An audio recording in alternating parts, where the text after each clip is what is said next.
안녕하세요. 3일 경제 독립 팁입니다. 안녕하세요, 교수님. 네, 안녕하세요. 만나서 반갑습니다.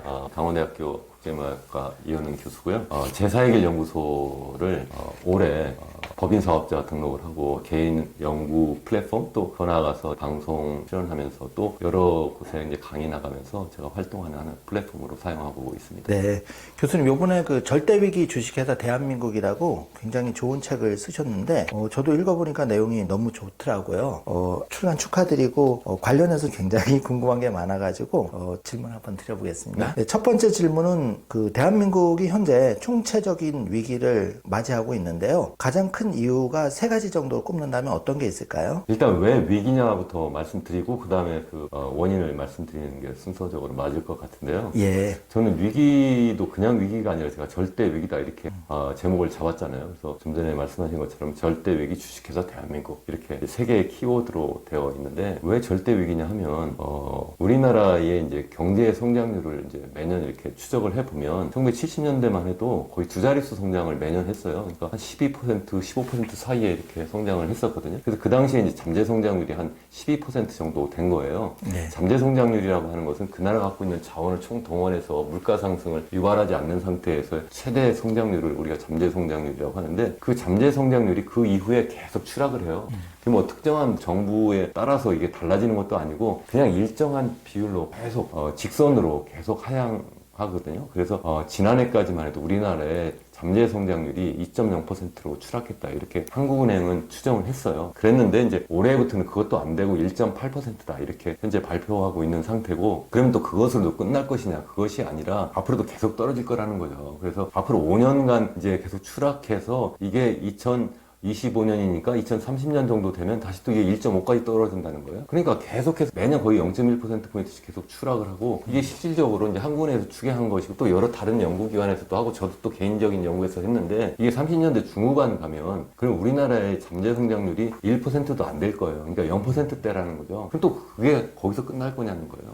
그게 아니라 이제 또 40년대 중후반 가면 우리나라의 잠재 성장률이 0% 밑으로 떨어질 거다. 이게 무슨 뜻이에요? 일본의 잃어버린 30년의 길을 우리가 지금 가고 있다는 거예요. 혹자는 그렇게 이야기해요. 그냥 1990년 일본의 경우에 부동산이라든가 아니면 주식시장 버블이 확 꺼지니까 갑자기 잘 나가던 일본이 푹 주저앉아서 잃어버린 10년, 20년, 30년 갔잖아. 이렇게 이야기하시는 분도 계신데 아직 우리나라는 그 상황이 아니다 이렇게 말씀하시지만 우리나라는 갑자기 버블이 아직 꺼지지 않았지만 언제든 꺼질 수도 있지만 그게 아니라 하더라도 이미 굉장히 빠른 속도로 우리가 0% 성장률로 계속 지금 추락하고 있다는 거예요. 이런 것은 어쩌면 유로 지역과 굉장히 비슷해요. 유로 지역은 이미 0% 경제 성장률로 이미 떨어져 있는 상태거든요. 그러니까 그게 정말 큰일이다. 근데 이렇게 말씀을 드리면 일부에서는 뭐라고 하냐면 선진국이 됐으니까 우리나라도 이제 35,000불 이상 1인당 국민소득도 갖고 있으니까 당연히 경제 성장률이 이렇게 낮아지는 것이 맞다. 이렇게 말씀하시는 분도 계세요. 경제학자 중에서도 그런 분이 많이 계세요. 그렇지 않아요. 한번 생각해 보세요. 전 세계에서 가장 경제 규모가 큰 미국 같은 경우에 전 세계 GDP의 무려 25%를 차지하는 미국은 지난 70년대 중반 이후에 평균적으로 경제 성장률이 2.5% 정도예요. 우리나라는 제가 좀 전에 말씀드린 것처럼 10% 위에 있다가 지금 2%도 못하고 있는 거고 앞으로 더 떨어질 거고 미국은 계속해서 아마 2.5% 수준을 그냥 유지할 거라는 거예요. 그게 제일 첫 번째 굉장히 중요한 이유다. 또 뿐만 아니라 단기적으로도 보면 우리가 보통 이제 경제를 볼 때 장기적으로 봐야 되고 단기적으로 봐야 되는데 장기적으로 해서 추락하는 게 큰 문제고 단기적으로도 보면 우리가 지난해에 경제 성장률이 2.0%라고 하는데 그게 이제 잠재 성장률 수준까지 겨우 간 거예요. 그런데 지지난해에는 얼마냐면 1.4%예요. 그럼 올해는 어떻느냐? 올해는 한국은행은 1.5%라고 최근에 이제 전망치를 낮춰 잡았는데 이게 최근에 IMF 같은 경우 1.0%까지 또 수정 전망을 했어요. 더 낮춰 잡았어요. 저도 제 유튜브 채널 이현웅 교수 경제포럼에서 연초에 정부나 아니면 KDI나 한국은행에서 전망하는 1.5% 이상 절대 안 된다. 우리는 그보다 훨씬 더 낮을 거다 이렇게 말씀드렸는데 최근에는 제가 볼 때는 1.0도 어렵다 이렇게 제가 수정 전망을 좀 하고 있는 상황이에요. 실제 JP모간 같은 데도 최근에 우리나라의 경제 성장률이 0.5% 7% 그 수준에서 머물 거다 이렇게 보고 있는 거예요. 그러니까 무슨 말씀이냐면 장기적으로도 계속 추락하고 있는데 그래서 지금 최근에 한국은행 발표의 잠재 성장률이 1.8%인데 그것도 우리 못할 거다. 그것도 한 해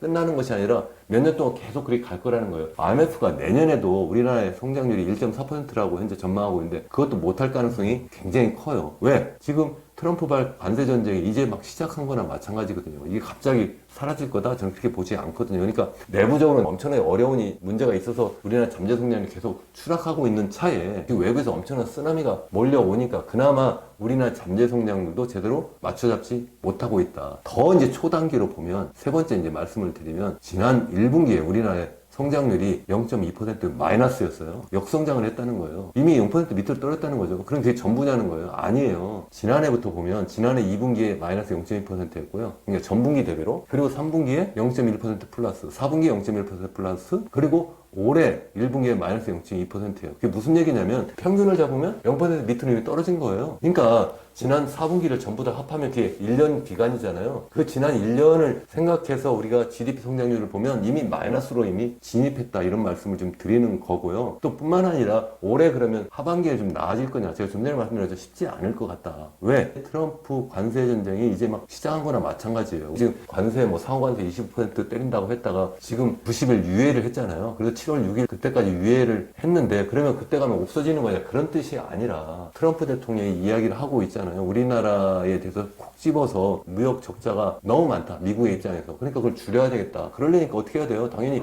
우리나라의 수출은 대미 수출은 줄여야 되고 반대로 대미 수입은 늘려야 되는데 이게 다 우리나라의 GDP 성장률에 부정적인 영향을 미칠 수밖에 없다는 거예요. 그러니까 우리나라는 이거는 정말 우리 역사적으로 보면 1997년, 98년 외환위기 때라든가 아니면 2008년 글로벌 금융위기 때라든가 아니면 2010년 코로나 상황 때 잠깐 1년 마이너스 성장하고 바로 V자형 반등한 거랑 너무 다르다는 거예요. 그래서 제가 절대 위기라고 하는 거예요. 제가 괜히 무슨 공포 마케팅하고 그래서 뭐 책을 팔거나 유튜브 구독자 늘려고 하는 것이 아니다. 이렇게 말씀을 드리고 싶습니다.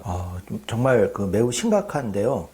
교수님 좋은 말씀 감사드립니다. 자, 두 번째 질문인데 중국의 맹추격, 속수무책인 이유. 정말 한국이 이제 공황증을 느낄 정도로 중국이 모든 분야에서 지금 빠르게 추격해서 반도체 하나만 남은 것 같은데 이런 이유와 극복 방안이 있는지 부탁드리겠습니다. 사실 이제 우리나라의 잠재 성장률 계속 추락했다고 말씀드렸잖아요. 그 이유가 이제 여러 가지가 있는데 그 중에 하나가 우리나라가 미래 먹거리 투자를 잘 하지 못한 거예요. 계속해서 인구 고령화가 계속 진행이 되고 생산 연령 인구는 계속 줄어드니까 그게 큰 문제가 있었는데 그러한 상황에서 이제 미래 먹거리 투자를 계속 더 많이 늘려나가고 또 그렇게 하면서 또 기술 수준도 계속 높여나가야 되는데 그걸 하지 않고 돈이 대부분 어디로 갔냐면 다 부동산으로 가 있는 거예요. 부동산 가니까 당연히 주식시장은 저평가되고 그러니까 미래 투자 자원이 없는 거죠. 그러니까 중국하고 경쟁을 할 때 한때는 우리가 적어도 중국은 우리가 앞서고 있다 이렇게 이야기를 했는데 우리가 중국하고 이렇게 비교할 때 우리가 앞서고 있는 분야 과연 무엇이 남았을까? 반도체 정도 남았을까? 이렇게 보고 있는데 그 레가시 반도체조차도 지금 중국이 굉장히 빠르게 따라잡고 있기 때문에 그것마저도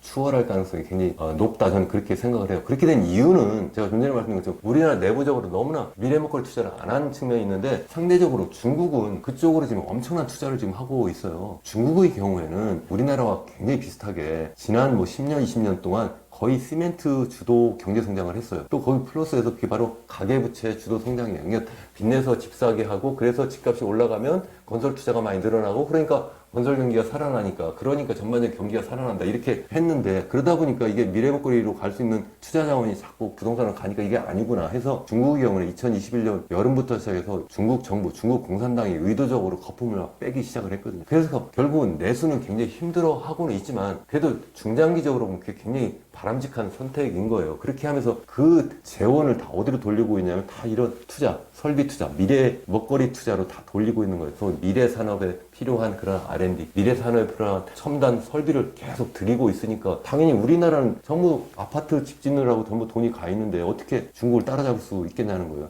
뿐만 아니라 교육 문제도 또 굉장히 중요한데요. 우리나라 같은 경우는 지금 어떻게 하고 있어요? 전부 그냥 어느 특정 대학만 가면 모든 것을 다 이루었다 이렇게 생각을 하잖아요. 태어나자부터 시작을 해가지고 그냥 그래 너는 이제 서울대 갈 거고 의대 갈 거고 법관이 될 거야. 그래서 태어날 때부터 그냥 누워보니까 이게 모빌이 막 하늘에서 돌아가는데 보니까 이게 뭐 별이 아니라 보니까 ABCD 써있고 막 이렇잖아요. 애 장난감조차도 이게 얘를 갖다 막 공부시켜가지고 세뇌시켜가지고 얘를 갖다가 뭐 대학을 보내겠다 이렇게 하는데 교육열까지는 좋은데 그 교육열이 제가 볼 때는 잘못 잡힌 교육열이라는 거예요. 전부 이렇게 해서 소위 학벌을 위한 그러한 교육을 하고 또 뿐만 아니라 의사가 되기 위한 그래서 나 혼자 잘 먹고 잘 사는 그러니까 의사가 된다는 게 대부분 남을 돕기 위한 것이 아니라 그게 안정적인 직장이고 높은 소득을 보장한다고 생각하니까 다 글로 가려고 하는 거잖아요. 그러니까 결국은 그런 것들이 과연 우리의 미래 먹거리와 무슨 상관이 그렇게 크게 있느냐. 물론 뭐 일부 뭐 외국인들이 와가지고 우리나라에 와서 뭐 의료 관광도 한다 이렇게 하지만 실제 필요한 건 뭐예요? 우리 테슬라라든가 아니면 엔비디아와 같은 그러한 미래 첨단 기업을 만드는 그러한 일론 머스크 같은 사람이 필요하지 않아요? 근데 그런 사람이 전부 다 의대로 가버리니까 이게 큰 문제라는 거예요. 중국 같은 경우에도 생각해보세요. 거기도 물론 의대나 법대나 아니면 일부 명문대가 있긴 하지만 우리나라처럼 완전히 정적으로 사람들이 전부 몰려가 있지 않다는 거예요. 그래서 중국 대학은요, 최근에 5년, 10년 사이에 웬만한 대학들이 다 미국의 랭킹에 막 근접하고 있어요. 우리나라의 최고 명문 대학이라는 그러한 대학들이 지금 아시아권에서도 중국에 밀렸을 뿐만 아니라 일본에서도 밀리고 싱가포르에도 밀리고 홍콩에도 밀리고 다 밀려 있어요. 그러니까 실제 우리가 정말 최고의 대학이라고 하는데 막 그냥 목을 메고 가지만 그게 실제 우리 미래 인재를 키우는데 충분한 그래 연구 능력을 갖춘 대학도 되지도 못하는 상황이에요. 그러니까 우리나라 상당히 총체적인 그런 문제가 있기 때문에 그래서 중국을 우리가 정말 앞으로 다시 또 예전처럼 우리가 리드할 수가 있을까? 지금 뭐 소장님께서는 뭐 어떤 방안이 있겠느냐 이렇게 말씀하시는데 너무 막 결론을 바로 가서 저는 좀 혹시 시청하시는 분들께서 좀 오해하실 수도 있는데 결국 우리나라의 이 총체적인 문제를 다 해결하지 않으면 그러면 절대 일본을 아니면 이 중국을 우리가 추월할 수 없을 거다라고 생각을 해요. 어쩌면 일부 그런 얘기 하잖아요. 코리아 피크. 그러니까 한국이 이제 피크까지 왔다. 이제는 떨어질 일만 남았다 이렇게 이야기를 해요. 그러한 상황으로 지금 가고 있는 것 같아서 저는 정말 걱정이에요. 제가 이렇게 말씀드리면 일부에서는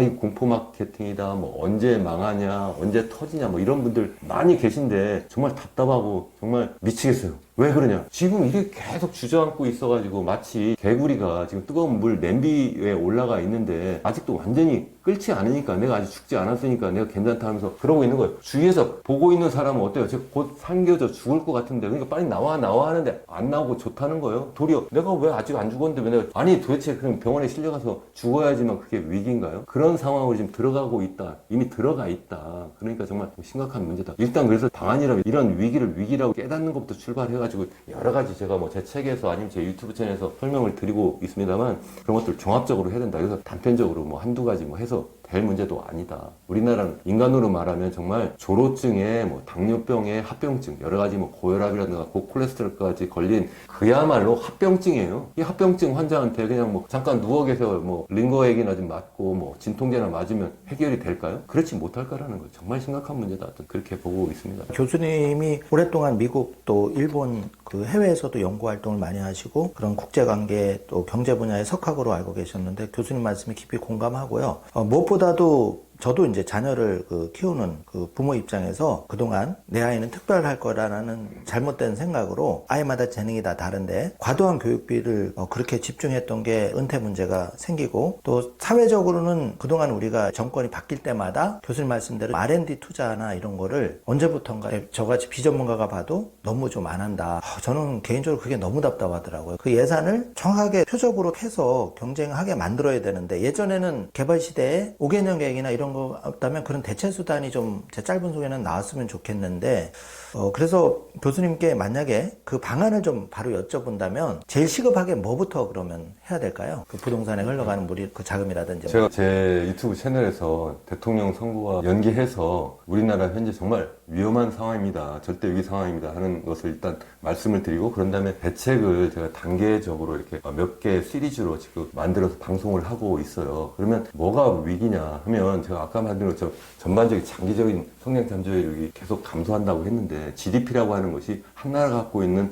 생산 자원을 이용해서 거기에 기술력까지 이제 덧붙여서 생산해낼 수 있는 그러한 최종 생산물의 시장 가치의 합계라고 하잖아요. 그러면 결국 우리나라 생산 자원을 키워야 되는 거예요. 그리고 또 기술 수준을 높여야 되는 거예요. 근데 문제가 뭐냐면 그 생산 자원이 노동력이 있고 인간의 노동력이죠. 그리고 자본이 있고 그리고 이제 자연 자원. 자연 자원은 쉽게 얘기하면 우리나라 영토 땅이에요. 그리고 마지막에 기술 수준인데 우리나라의 인간의 노동력이 너무나 급속하게 늙어가고 있고 빠르게 감소하고 있어요. 그건 당연히 저출산 고령화 때문에 그래요. 전 세계에서 가장 낮은 출산율, 우리나라가 지난해 0.75명이라고 하는데 이 정도 수준이면 OECD 국가의 평균 수준의 절반밖에 되지 않고 보통 대체 출산율이라고 하면 2.1명의 3분의 1밖에 되지 않는 상황에 이걸 빨리 높여야 되는 문제가 있어요. 제가 노동력 말씀을 드리고 있잖아요. 그래서 우리나라의 노동력이 너무 빨리 늙어가고 있기 때문에 어떻게 하면 늙어가고 또 줄어들고 있는 이 노동력 전체 인구도 매년 12만 명씩 현재 기준으로 줄어들고 있고, 특히 생산 연령 인구라고 15세부터 64세까지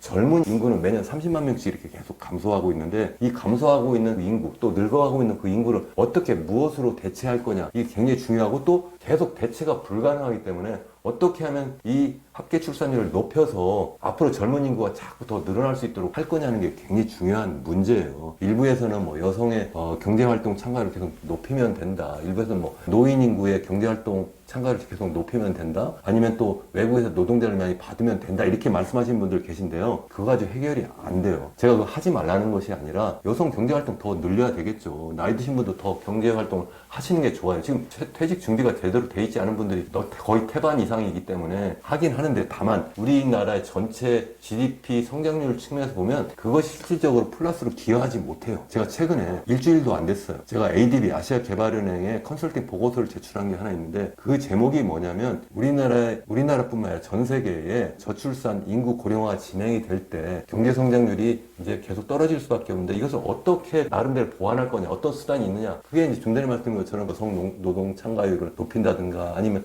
나이 드신 분들의 노동 참가율을 높인다든가, 아니면 외국인 이민을 받는 건데, 다 제가 해보면 답이 없어요. 아니에요. 그걸로 늘어나지 않는다. 그리고 마지막 하나 정도, AI 로봇을 적극적으로 활용을 하면, 그러면 여러 가지 우리 요즘 디지털 사회로 전환하고 있다 제가 많이 이제 강조해서 말씀을 드리고 있는데, 그쪽으로 빨리 적응을 하면 그러면 어느 정도 완화할 수가 있어요. 왜 그러냐면 바로 우리의 생산 요소가 제가 노동, 토지, 자본이라고 말씀을 드렸는데, 거기에 AI 로봇이 추가적으로 지금 등장하는 새로운 세상이에요. 그러니까 그것을 우리가 빨리 받아들이면, 그러면 줄어들고 늙어가고 있는 인간의 노동력을 이 AI 로봇이 일정 부분 대체할 수는 있겠다, 이렇게 말씀을 드리는데, 그나마 그것도 충분하지 않다. 왜냐면 그 AI 로봇이 소비를 하지 않으니까, 먹지도 않고 입지도 않고 쓰지도 않고 여행하지도 않고 자식도 안 키우니까 소비가 안 되는데, 인구 전체 줄고 나이 드신 분들이 자꾸 늘어나는데 수요가 주니까 생산은 늘어날 수가 없다는 거예요. 이게 전반적으로 계속 감소할 수밖에 없다. 그러니까 다시 원론적으로 돌아가가지고 합계 출산율을 높여야 된다는 게 첫 번째고, 두 번째는 제가 계속해서 말씀드리지만, 그나마 그런 자본이라도 좀 적극적으로 이제 확충을 해야 되는데, 그 자본 확충이라는 것이 이제 투자라는 이름이잖아요. 그 투자가 그 속에 보면 건설 투자라는 게 있고, 또 하나는 기업들이 하는 설비 투자, R&D 투자가 있어요. 이 세 가지를 묶어서 우리가 투자라고 이야기를 하거든요. 우리나라 같은 경우에 그 투자가 GDP 대비로 한 31% 정도 차지해요. 지난해 기준으로 하면. 그 중에서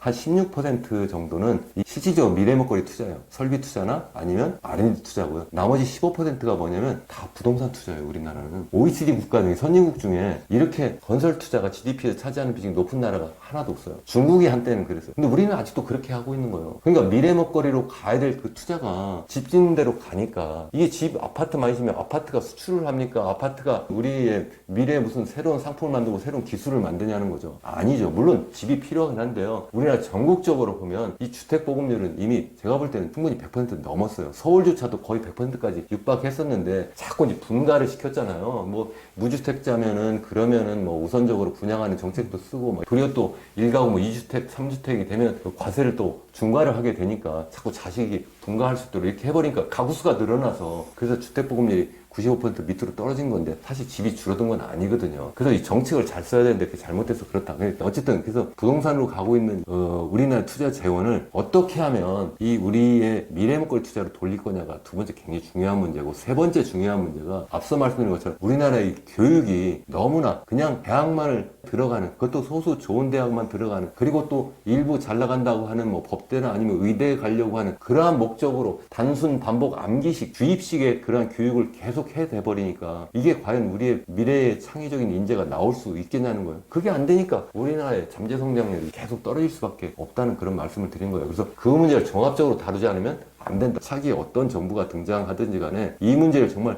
해결해 주시기를 바란다는 그런 차원에서 제가 이렇게 말씀을 강조해서 드립니다. 어쨌든 교수님 말씀대로 그 부동산에 집중되어 있는 그런 재원들을 미래 먹거리로 좀 투자해서 그런 큰 물줄기를 돌리는 그런 새로운 정부가 그 정도 역할만 해도 굉장히 도움이 될 거라는 생각이 들고요. 지금 그 저출산 결혼회피 문제가 이제 전 세계적인 문제인데 이렇게 된 근본적인 이유는 어떤 게 있을까요? 전 세계적으로 이제 공통적인 요인이 있고요. 우리나라만의 이제 특수한 요인인데, 공통적인 요인은 전반적으로 이제 교육 수준이 높아지면 사람들이 뭐 예전처럼 뭐 무조건 태어나면 뭐 몇 살이 되면 결혼하고 아이 갖고 뭐 이렇게 생각하는데 그렇지 않다는 거예요. 특히 이제 여성의 그 고등교육 이수율이 자꾸 높아지고 있어요. 그러니까 그건 뭐 선진국들뿐만 아니라 뭐 개도국 아니면 뭐 신흥국들도 전반적으로 다 높아지고 있기 때문에 교육을 많이 받게 되면 그러면 당연히 경제 활동을 하게 되잖아요. 경제 활동을 하게 되면 여성 입장에서 생각하면 아이를 출산할 때 그 기회비용, 우리 경제학 용어로 기회비용이 더 비싸지기 때문에 아무래도 아기를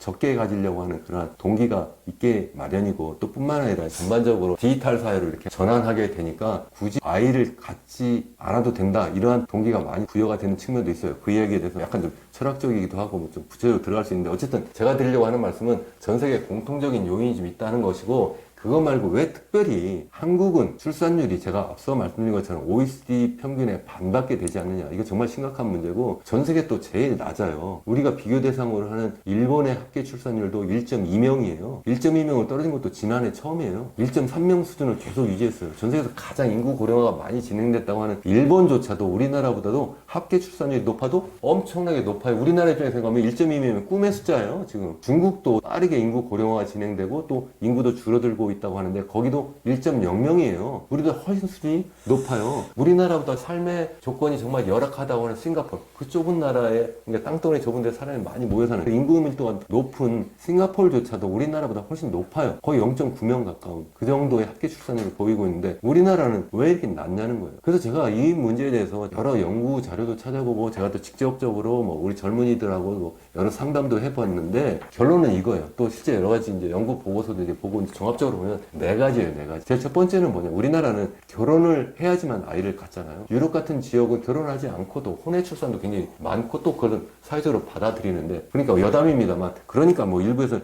우리나라 혼외 출산을 장려하자, 정말 정신 나간 분들도 많은데 그걸 인정은 하지만 그걸 장려해야 될 문제입니까 그게? 저는 그건 아니라고 보는데, 또 마찬가지로 아까 외국인 노동자도 적극적으로 받아들이자, 그러니까 일부 용인은 해야 되지만 그걸 갖다 장려하지, 이렇게 하면 안 된다는 건데, 어쨌든 다시 본론으로 돌아와서 그럼 왜 그러면 결혼을 안 하고 아예 안 갔느냐 이렇게 보면, 제가 대학에 평소에 있어서 보니까 우리 대학생들이 대학을 졸업을 하고 취업을 쉽게 하면 괜찮은데 취업을 못 하는 거예요. 한번 생각을 해보세요. 제가 대학 다닐 때만 해도 제가 뭐 공부를 잘하는 학생도 아니었어요. 뻥뻥 놀았어요. 그냥 가서 운동하고 또 대학 신문사에 있으면서 약간 삐딱해가지고 매일 놀고 막, 제 학점 평균 보면 제가 어떻게 대학 교수가 됐나 싶어요. 제 친구들을 보면 저를 아주 이상하게 보는 사람들 많아요. 펑펑 놀던 애가 어떻게 대학 교수가 돼가 저러고 있느냐, 이렇게 생각하는 분도 많이 계신데, 또 실제 대학 졸업하고 대부분의 친구들이 그때 삼성, 현대, LG 이런데 거의 다 두세 개 다 취직해서 그 중에 골라갔었어요. 그때는 왜 그래요? 우리나라 경제 성장이 엄청나게 빠르게 이루어지고 있고 그냥 기업들만 성장하니까 새로운 노동 인력이 필요하니까 사람을 많이 뽑아서 그런 거예요. 이제는 그게 아니라 계속 성장 점력이 떨어지고, 그러니까 우리 기업들이 새로운 인력을 충원할 만한 그런 이유가 없어진 거예요. 그런 상태에서 우리 대학생들이 대학을 졸업하면 그냥 취업 재수를 6개월, 1년 하는 건 너무 당연한 거예요. 그런데 어떻게 취업도 안 됐는데 어떻게 결혼하고 아이를 가질 수가 있겠어요. 거기에다가 취업을 해도 거의 임시직이에요. 인턴부터 시작하고 아니면 비상근 여러 가지 업무를 하고 또 거기에서 플러스해서 뭐 N잡을 뛴다 이렇게 하잖아요. 그런 상태에서 내가 어떻게 결혼을 하겠다는 말을 할 수가 있어요. 그래도 정말 운 좋고 실력 있는 친구는 서울에 아니면 수도권에 좋은 직장에 내 취직을 했어요. 자, 그러면 서울로 올라와서, 아니면 서울에서 학교를 다니던 친구도 이제 그때쯤 되면 내가 독립해가지고 내가 살 수 있는 집을 마련해야 되잖아요. 근데 그놈의 집값이 이제는 너무 많이 올라가 버린 거예요. 2017년 이후에 서울, 강남 기준으로 집값이 3배 이상 다 올랐잖아요. 그건 다 아시잖아요. 소장님도 하시고 대부분 다 알아요. 3배 올랐어요. 그 짧은 기간 안에 10년도 안 됐어요. 7, 8년 만에 탁을 3배 올라버렸어요. 자, 그렇게 올라버리니까 지금 얼마나 높은 수준이냐면 PIR이라고 해서, 그러니까 소득 대비 주택가격, 서울 기준으로 보면 26배예요. 서울의 방 3칸짜리 평균적인 아파트 가격을 서울의 평균적인 가구의 소득으로 나눠주면 26배라는 거예요. 26년 동안 우리가 아무것도 먹지도 입지도 않고 쓰지도 않아야지만 살 수 있는 그 정도의 가격으로 올라와 버렸다는 거예요. 쉽게 얘기하면 3년 전에는 그건 3분의 1밖에 되지 않았다는, 아니 2017년 경우에는 그렇게 낮았는데 단기간에 너무 높아져 버린 거예요. 일부에서는 그게 무슨 걱정이냐, 뭐 뉴욕도 우리 그 강남 기준으로 보면 뭐 맨하탄하고 집값이 거의 비슷한데 우리도 뭐 소득이 높아지고 선진국이니까 국제도시니까 그럴 수 있다. 아니에요. 집값은 비슷한 수준이 되지만 거의 소득 수준이 우리보다 2.5배 높아요. 그러니까 그걸 나눠주면 뉴욕은 14배밖에 안 돼요. 우리가 높아도 너무 높다는 거예요. 그렇게 돼버리니까 사람들이 자기 소득 가지고 집을 살 수가 없는 상황이 돼버렸다는 거예요. 그러니까 무슨 얘기냐면, 자, 일자리 구하지도 못하니까 결혼하겠다는 말도 못하고, 정말 운 좋게 내가 일자리를 구했는데 그놈의 일자리가 다 서울 수도권에 몰려있고, 그러니까 와 보니까 집값이 너무 올라가 있어서 내가 들어가 살 집이 없는 거예요. 자, 그러면 한번 생각해보세요. 동물을 한번 생각해보세요. 날아가는 새도 있고 여기 여우도 있다고 하면 자기의 둥지가 있어야 알도 낳고 또 새끼도 날 거 아닙니까? 하물며 동물의 영장이라고 하는 인간도 그러면 자기 적어도 먹을 거리를 제가 구할 수 있고 내가 살 집이 있어야지만 내가 결혼하고 아이를 갖는 거 아니에요? 그걸 마련해 주지 않고 어떻게 젊은이들한테 너희들 왜 결혼 안 하고 왜 아이 안 낳냐 이렇게 일방적으로 이야기할 수 있겠냐는 거예요. 그게 불가능하다. 세 번째 이유는 뭐냐면 우리나라의 이 교육비가 너무 비싸다. 그것도 제가 앞서 말씀드린 것처럼 무슨 뭐 창의적인 무슨 뭐 교육을 하느라고 비싼 게 아니라 그냥 뭐 소수의 대학 들어가서 학벌을 따고 그냥 의대 가려고 하는 데에서 사교육을 엄청나게 해서요. 소득 대비로 또 GDP 대비로, 그러니까 우리나라의 이 사교육비가 전 세계 또 제일 높아요. 그 다음 높은 나라가 이제 중국 정도라고 하는데, 높아도 너무 높고, 더 특이한 거는 뭐냐면 자꾸 아이들 수는 줄어드는데 전체 사교육비는 자꾸 늘어나요. 그게 무슨 얘기예요? 이게 지금 자기 자녀 수는 줄어들어도 걔한테 더 올인해가지고 막 온갖 교육을 막 시켜요. 그럼 걔가 더 창의적인 인재가 됐나요? 아니죠. 뺑뺑이 막 돌려가면서 애를 바보 만드는 거예요. 거기에 모든 부모들이 다 올인하고 또 정부도 그렇게 계속 유도를 해온 거예요. 그런 상태에서 설사 내가 직장도 있고 일자리도 있고 내 집이 있어도 내가 결혼했어요. 그래서 근데 내 아이를 내가 그러면 하나 낳기도 힘든 거예요. 어떻게 둘을 낳고 셋을 낳을 수 있겠어요? 불가능하다는 거예요. 그게 그 문제를 해결하지 않으면 안 된다. 마지막 네 번째 하나 더 이 얘기하면, 여성의 입장에서 생각하면 여성은 남성보다 고등교육 이수율이 더 높아요. 더 높은데 정작 경제활동 참가율은 더 낮아요. 그러니까 OECD 평균으로 볼 때 그렇다는 거예요. 그러니까 고등교육 참가율은 더 높고 경제활동 참가율이 더 낮아요, 여성이. 그게 무슨 얘기예요? 우리나라의 여성은 경제활동, 그러니까 실질적으로 일할 수 있는 환경이 제대로 되어 있지 않은 거예요. 그러니까 여성 입장에서 생각하면 둘 중에 하나 선택을 해야 되는 거예요. 내 일을 선택할까? 아니면 그냥 결혼해서 집에서 아이 낳고 있을까? 자, 그러면 어떤 걸 선택을 하겠어요? 어떤 분은 당연히 집에서 그래 아이 낳고 내가 키워야지 이런 분도 계시지만, 많은 사람들이 내가 대학 교육까지 나왔는데 내가 왜 그렇게 해야 돼? 내가 일자리 내가 해서 내 커리어를 계속 키워나갈 거야. 이렇게 하지 않겠어요? 그래서 이 네 가지 문제를 해결해 줘야 된다.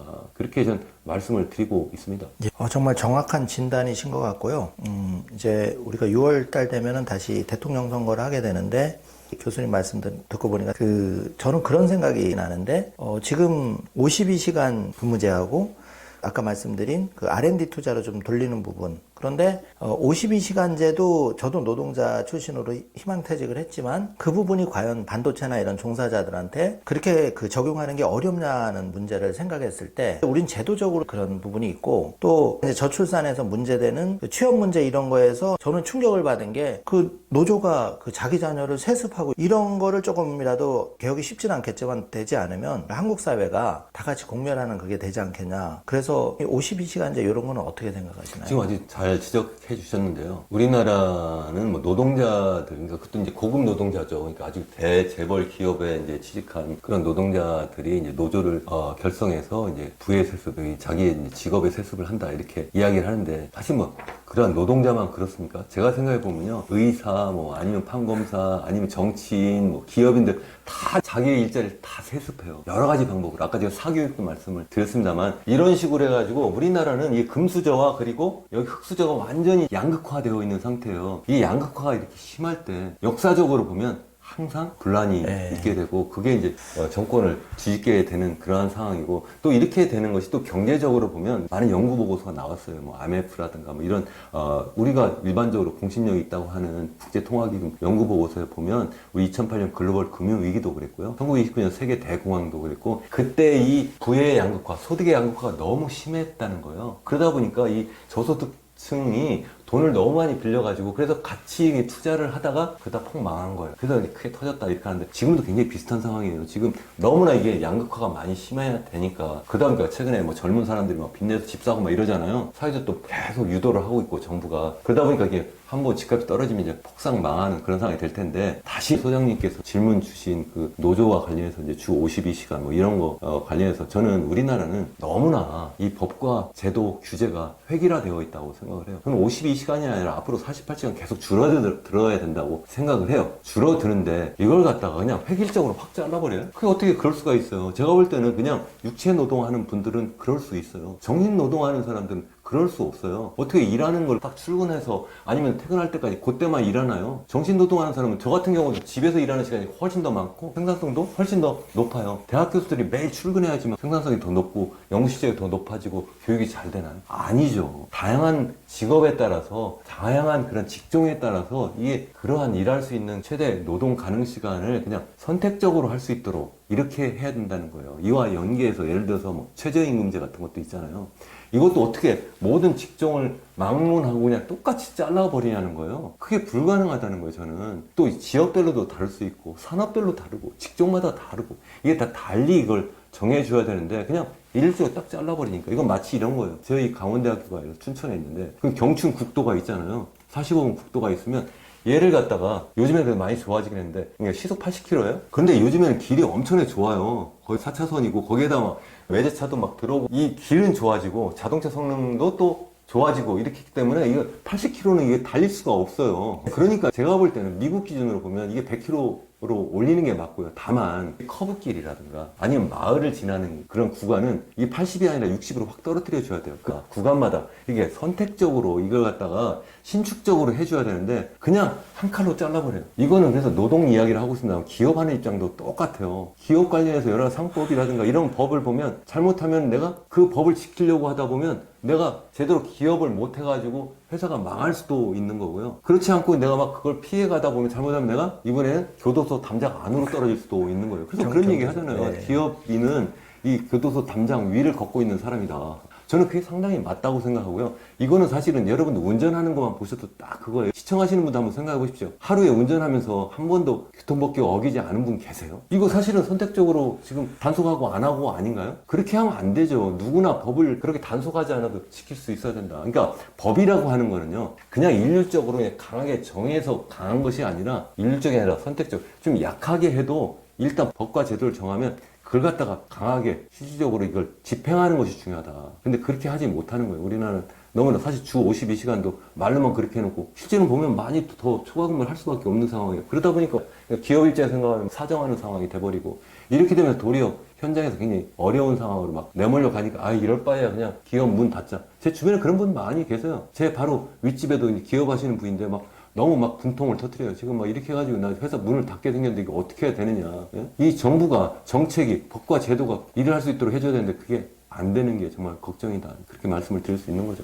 교수님 말씀 보니까 사회도 약간 유연성이 필요할 것 같고 좀 열린 마음이 필요할 것 같은데 최근에 한국이 너무 각자 자기만 생각하는 각자 도생에 각박해져서 그런 것 같은데 좋은 말씀이라고 생각이 되고요.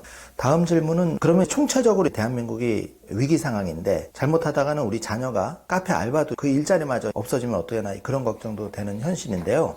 그럼 대안으로서 개인이 지금 부익부빈빈이 심화되는 그런 속에서 경제 독립 좀 자립을 하려면 예를 들면 교수님이 책에서 비트코인이나 뭐 그런 쪽도 좀 말씀을 하셨는데 미국의 뭐 M7 중에 뭐 테슬라 주식이라든지 어떤 기술 쪽에 리더하는 이런 기업들 그리고 암호화폐 혁명이라는 비트코인의 어떤 그런 투자처가 하나의 대안이 될 수 있는지 한번 여쭤보고 싶습니다. 지금 우리나라뿐만 아니라 전 세계가 호모사피엔스 인류가 지금 세 번째 초거대 혁명을 하고 있다고 저는 생각을 해요. 30만 년 역사라고 하는 것인데 30만 년 전에 처음 원시 수렵 사회를 우리가 계속하면 무려 29만 년을 그렇게 하고 살았잖아요. 그렇게 살다가 만 년 전쯤에 12,000년 전 사이에 농업혁명이라는 걸 하면서 사람들이 드디어 모여 살고 농사를 지면서 살았어요. 그래서 원시 수렵 사회가 농업사회를 바뀌었죠. 그렇게 살다가 문명이라는 것도 생겼고 그러다가 한 10,000년을 또 그렇게 살다가 한 18세기 중엽에 영국에서 시작한 산업혁명을 우리가 만들어낸 거예요. 그래서 농사 짓던 사람들이 다 산업사회에 와가지고 자본가가 되고 노동자가 된 거죠. 그렇게 살다가 이제는 다시 또 세 번째 초거대 혁명을 저는 저는 하고 있다고 생각을 해요. 그게 바로 뭐냐면 디지털 혁명이에요. 일부에서는 이걸 4차 산업혁명이다 이렇게 이야기하는 분도 계세요. 저는 그건 올바른 표현이 아니라고 생각을 해요. 산업혁명이라고 하는 것은 제조업, 기계혁명이에요. 그러니까 제일 첫 번째 농업혁명 말 그대로 농사짓는 농업혁명이고요. 그리고 이제 두 번째 초거대 혁명은 이 산업혁명은 주로 제조업, 기계를 만들어가지고 이 기계를 가지고 인간의 노동력을 일부 대체하는 혁명이고요. 세 번째 초거대 혁명은 그러한 제조업 혁명이 아니라 지금 말씀하신 AI, 로봇 뭐 이런 거잖아요. 그리고 여러 가지 뭐 정보통신과 관련해서 뭐 스마트폰을 이용해가지고 전 세계가 하나로 초고속으로 이게 연계가 되어 있잖아요. 이런 상태가 이게 무슨 제조 기술인가요? 아니죠. 서비스. 이 디지털 서비스, 디지털 기술 혁명이거든요. 이런 기술을 완전히 전환되었다. 제가 이렇게 장황하게 말씀드린 이유는 뭐냐면 이 제조업 혁명이 일어날 때, 산업혁명이 일어날 때 인간의 일자리가 막 없어진다고 해서 폭동이 막 일어났어요. 러다이트 혁명이라는 무슨 기계 파괴 운동, 기계가 사람의 일자리를 뺏는다. 그렇게 했는데, 그랬는데 나중에 보니까 일자리가 완전히 없어지지 않고 새로운 일자리가 생겼다. 이렇게 이야기를 해요. 그러니까 요즘에도 이거 디지털 혁명으로 이렇게 바뀌어도, 그러니까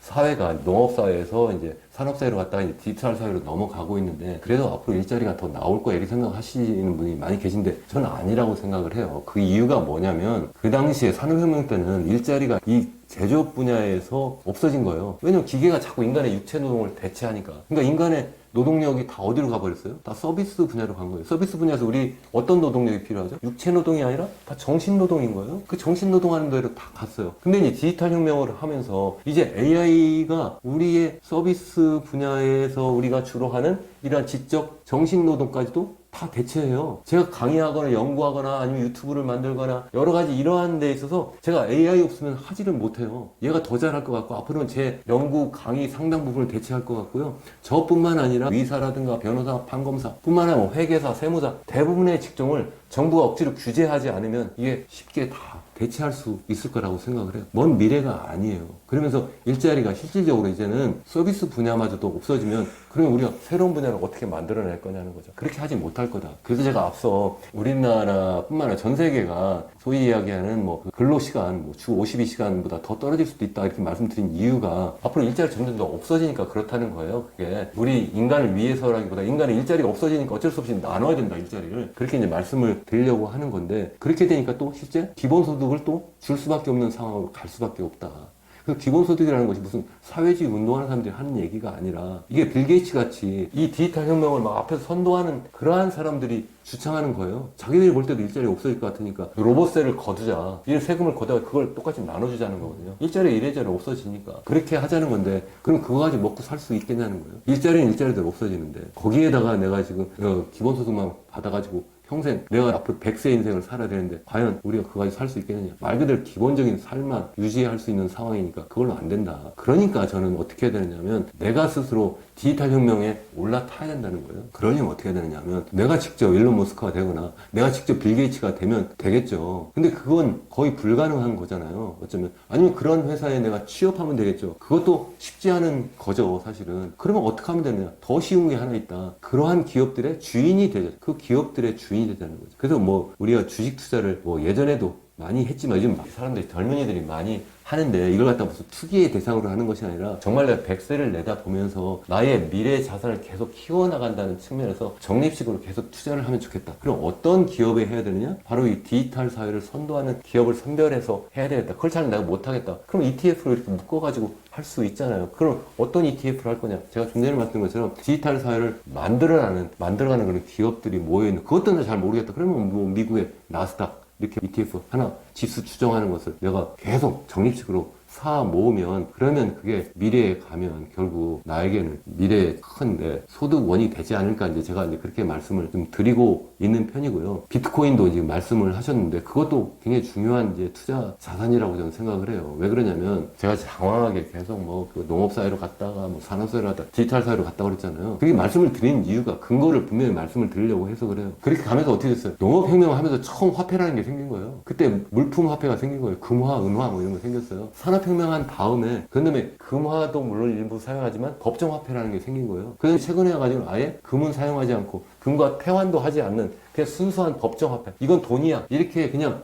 법으로 정하니까 그거 가지고 사용을 하다가 이제는 그것도 하지 않잖아요. 뭐 소장님이나 저나 제 주머니에 뭐 현금 하나 있나요? 동전 하나도 없어요. 이미 다 디지털 신호로 모든 거래를 하는데 그래도 그거는 중앙은행이 발행한 지폐와 동전이 아직도 근본으로 깔려 있는 거예요. 이제는 그것도 필요 없다는 거예요. 그래서 지금 두 가지 종류의 그러한 디지털 화폐가 등장하고 있는데, 하나는 뭐냐면 CBDC, 중앙은행이 발행하는 그러한 디지털 화폐가 있고, 또 하나는 민간이 발행하는 디지털 화폐가 있는데, 대표적인 것이 비트코인이다. 그거 말고 여러 얼트코인이 있긴 한데, 제가 볼 때 비트코인은 투자할 수 있다. 왜 그러냐면 이건 미래 화폐이기 때문에 그렇게 생각을 하고, 특히 이 법정 화폐 같은 경우에 문제점은 금화와 달리 중앙은행이 계속 이걸 양을 늘려버리잖아요. 그러면 금에 비해서 가치가 계속 떨어진단 말이에요. 그러니까 실제 화폐로서 통용이 되려면 세 가지 기능을 해야 된다고 생각을 하잖아요. 첫 번째가 거래의 중개수단이 돼야 되고, 두 번째는 이 거래의 중개수단이 될 때 이게 하나에 얼마짜리 이렇게 회계의 단위가 돼야 되고, 세 번째는 내가 당장 소비를 안 하고 내가 1년 뒤에 소비를 해도 그 가치가 계속 보장이 돼야 되는 가치의 저장수단이 되어야 되는데, 이게 달러마저도 가만히 보니까 가치가 저장이 되지 않는 거예요. 금화에 비해서 가치가 계속 떨어지니까. 그러니까 가치가 계속 유지가 될 수 있는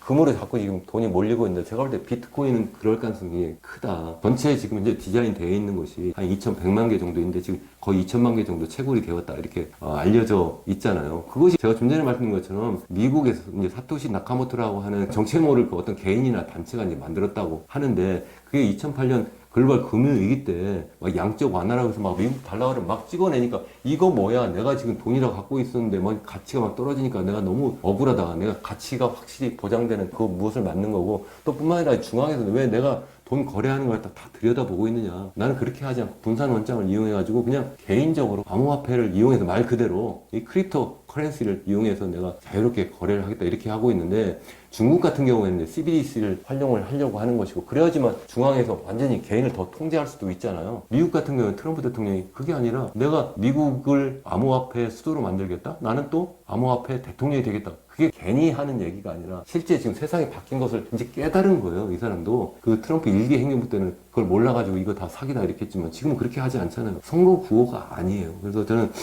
비트코인도 최근에 보면 저는 굉장히 긍정적으로 보는 게, 지금 트럼프발 막 관세 전쟁이 막 터지고 있는 상황에서 비트코인이 저는 엄청나게 폭락할까 약간 걱정도 하고 있었는데, 의외로 이게 한때는 뭐 아시는 것처럼 최고치가 지난해 말에 비트코인 한 개에 10만 한 9천 달러까지 갔다가 이 막 떨어져서 한 7만 5천 달러까지 막 떨어졌는데, 최근에 다시 또 한 9만 한 2, 3천까지 지금 9만 5천 올라갔다 거기서 왔다 갔다 하는데 잘 안 떨어져요. 그러니까 이게 계속 비트코인이 화폐가 아니라고 주장하는 사람들, 투자하면 안 된다고 하는 사람들이 뭐냐면, 너무 얘가 등락이 심하다, 그러니까 투기 자산이다 이렇게 했는데, 제가 볼 때는 이제 사람들이 많이, 미국 정부부터 시작해서 많은 기관들이 또 ETF도 등장하고 이러면서 많은 사람들이 참가하게 되면서 이 가치가 굉장히 안정적으로 상승할 수밖에 없지 않을까, 저는 그렇게 생각을 해요. 그래서 제가 단언을 하기는 어렵지만 적어도 10년에 10배 정도는 오를 수 있다, 제가 제 유튜브 채널에서도 자세히 설명을 드렸는데, 그렇기 때문에 뭐 직접 공부를 하셔야 되겠죠. 당연히 제 말을 그대로 믿고 하시면 절대 안 된다, 제가 말씀을 드리고 싶고요. 어쨌든 관심을 가지고 디지털 사회로 전환을 하게 되면 과연 미래의 직업은 어떻게 될 거고, 그래서 내가 무엇을 해야 되고 또 무엇에 투자를 해야 되는가,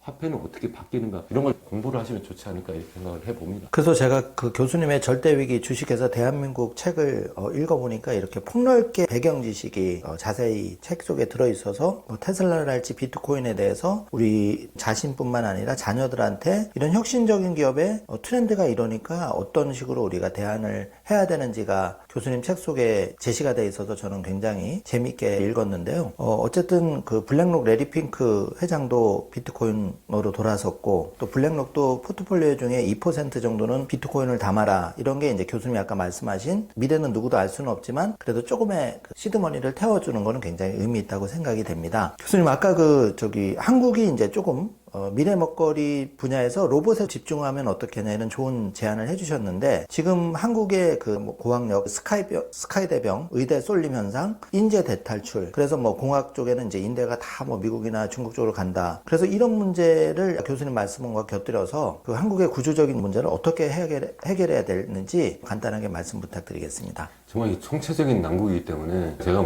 여기서 단칼에 이렇게 하면 됩니다, 이렇게 말씀을 드린다면 그건 사기라고 생각을 해요. 아까 말씀드린 것처럼 정말 인간으로 말하면 우리 한국은 종합병원이에요. 정말 수술 당장에 해야 되고요. 그래서 힘들지만 우리가 철저한 그런 구조 조정을 해서 체질 개선을 완전히 해야 된다, 이렇게 생각을 합니다. 그렇게 하기 위해서는 출산율을 높이기 위한 여러 정책 제안을 제가 하고 있습니다만, 어쨌든 그런 것도 좀 힘들지만 해야 되는 것이고, 그것뿐만 아니라 이제 너무 건설 투자 쪽으로 해서 쉽게 경제를 운영하려고 했었는데, 특히 지금처럼 이제 경기 또 나쁘다 그러면 또 부동산 경기 띄우려고 할 거거든요. 누구나 그렇게 하려고 할 거예요. 그렇게 하면 또 망한다. 그래서 그렇게 하지 않고 이제 미래 먹거리 투자로 바꿔야 된다. 그래서 저는 옹호하는 사람이 아니에요. 중국을 굉장히 비판적으로 보는 사람인데 적어도 그런 건 좀 타산지석으로 좀 배우면 좋겠다 이렇게 생각을 하고요. 그래야지만 우리 젊은이들이 결혼도 하고 아이도 낳고 또 그래서 외국으로 탈출도 안 해요. 지금 보면 이런 거잖아요. 우리가 배가 막 침몰하고 있으면 그러면 당연히 그 탈출을 당연히 하려고 그러겠죠. 당연히 사람도 탈출하고 돈도 다 탈출해요. 저도 개인적으로 보면 그냥 계속 여기서 남아서 뭐 아침 1997년 외환위기 있으니까 막 금모으기 하고 뭐 아니면 또 우리 한국 주식 막 극적으로 적극적으로 사라 이렇게 저도 권유 못 하겠어요. 그렇게 하면 그 개인만 망하게 되는데 국가가 나서야 되고 정치인이 나서야 되고 언론이 나서야 되는데 거기서는 전부 다 뭐 이권 다툼을 하고 있고 막 패거리 싸움을 하고 있고 막 우리나라를 두동강이로 막 내고 있는데 우리 개인만 그렇게 할 수가 있겠느냐는 거죠. 실제 뭐 그렇게 이야기를 하니까 지금 우리 그 사람들의 특히 이제 고급 인력이 해외로 빠져나가는 게 큰 문제예요. 지금 우리가 이제 노동력이 부족하다고 하니까 저급한 저숙련 노동자는 외국에서 막 들어오잖아요. 반대로 우리나라 부족한 그 인력 중에서도 고급 인력은 또 해외로 다 빠져나가요. 그러니까 이게 정말 큰일이에요. 이걸 왜 위기라고 생각 안 하는지 위기를 위기라고 보지 않는 게 정말 더 큰 위기가 아닌가 이렇게 생각을 해요. 정말 밤에 잠이 안 올 정도예요. 제가 괜히 하는 말씀이 아니에요. 어떻게 이럴 수가 있는가 뭐 그런 생각을 해봅니다. 그래서 위기를 위기라고 할 수 있는 그 학자분 그런 말이 좀 더 나와야 될 것 같고요. 쓴소리가 좀 필요한 세상인데 다 잘 될 거야. 그리고 뭐 우리 주변에 내일은 어떻게 되겠지 이런 식으로 생각하는 건 정말 곤란하지 않을까 그런 생각이 들어서 앞으로 교수님 좀 바쁘시겠지만 자주 좀 모시면 좋겠습니다.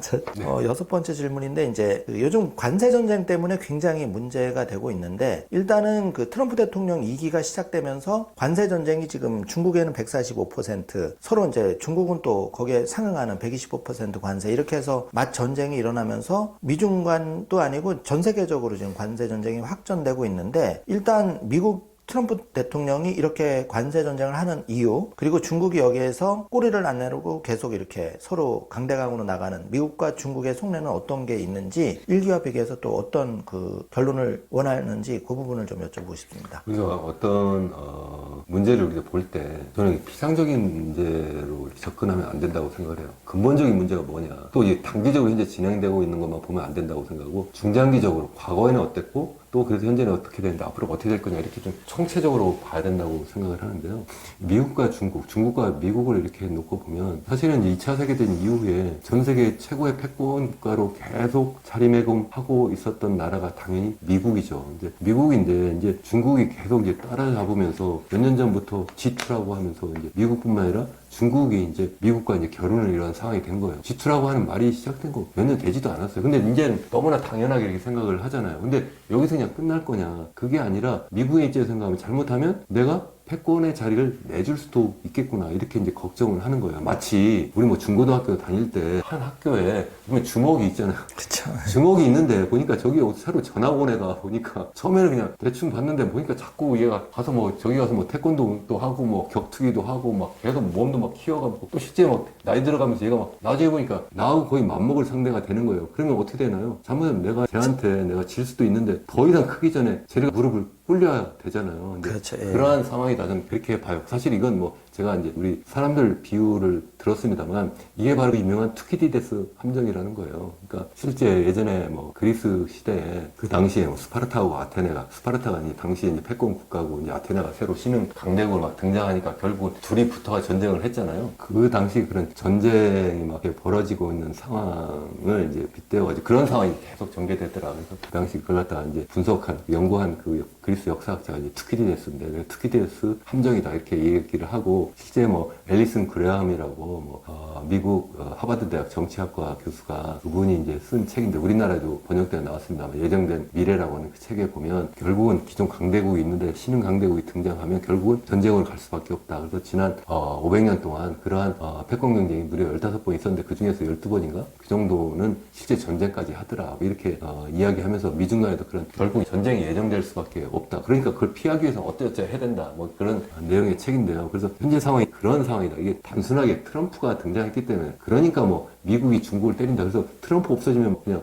문제가 해결될 거야. 이렇게 보지 않는다 저는 생각을 하는 거고, 중국의 입장에서 생각해보면 또 중국은 중국대로 사실 미국보다 더 오랫동안 전 세계 최고의 패권 국가였어요. 그래서 중화라고 하는 게 뭐예요? 자기가 전 세계 중심에 있고 나머지는 다 이게 오랑캐잖아요. 그러다가 이게 이제 우리나라는 구화 한말이고 그 당시에 뭐 구청나라 때 그때 얘들이 이제 유럽 그런 서방 세력에게 이제 힘을 잃게 된 거죠. 그 당시 뭐 당연히 뭐 정치 권력이 빌빌거리니까 이제 그렇게 되고 뭐 마약 전쟁까지도 막 결국은 하게 되고, 그러면서 결국은 나라 일부 뭐 홍콩 같은 데는 이제 뺏기고 뭐 이렇게 돼버리면서 엄청난 굴욕을 했고, 또 일본에게도 또 침략당하고 했는데, 그걸 다시 이제 끌어올리겠다 뭐 이렇게 하고 있는 거고, 그거 갖다 중국몽이라고 이제 하고 있잖아요. 이것이 단순하게 시진핑이기 때문에가 아니라 이제는 그렇게 될 수밖에 없는 상황으로 온 거예요. 그러니까 한쪽은 얘를 눌러야 되고 한쪽은 올라가야 되는 상황이니까 서로 싸울 수밖에 없다. 이렇게 일단 말씀을 드리고, 구체적으로 지금 관세 전쟁이 이제 어떻게 전개되고 있느냐. 사실은 뭐 관세 전쟁 시작을 한 거는 뭐 트럼프 일기 때, 이제 이분이 이제 2017년 처음 이제 집권했고 2018년부터 이제 관세 전쟁을 시작을 했었는데, 그때는 일부 품목에 대해서 뭐 철강하고 제 기억에는 뭐 알루미늄 뭐 몇 개 품목에 대해서 뭐 25% 관세 부과하고 뭐 이렇게 했었는데, 그러다가 이제 조 바이든 행정부 때는 그렇다고 이제 없어진 건 아니고 이제는 본격적으로 이제 기술 전쟁까지 막 간 거죠. 그래서 뭐 미국의 입장에서 보면 이제 관세만 부과하는 것이 아니라 뭐 자기네 나라에서 뭐 중국으로 가는 여러 가지 뭐 기술 관련된 뭐 상품이라든가 뭐 아니면 뭐 직접 기술이라든가 그런 것들도 통제하고, 또 한국이나 뭐 대만이나 뭐 일본이나 이런 데서 또 중국으로 넘어가는 그러한 첨단 기술, 그 첨단 기술은 다 디지털 기술을 이야기하는 거예요.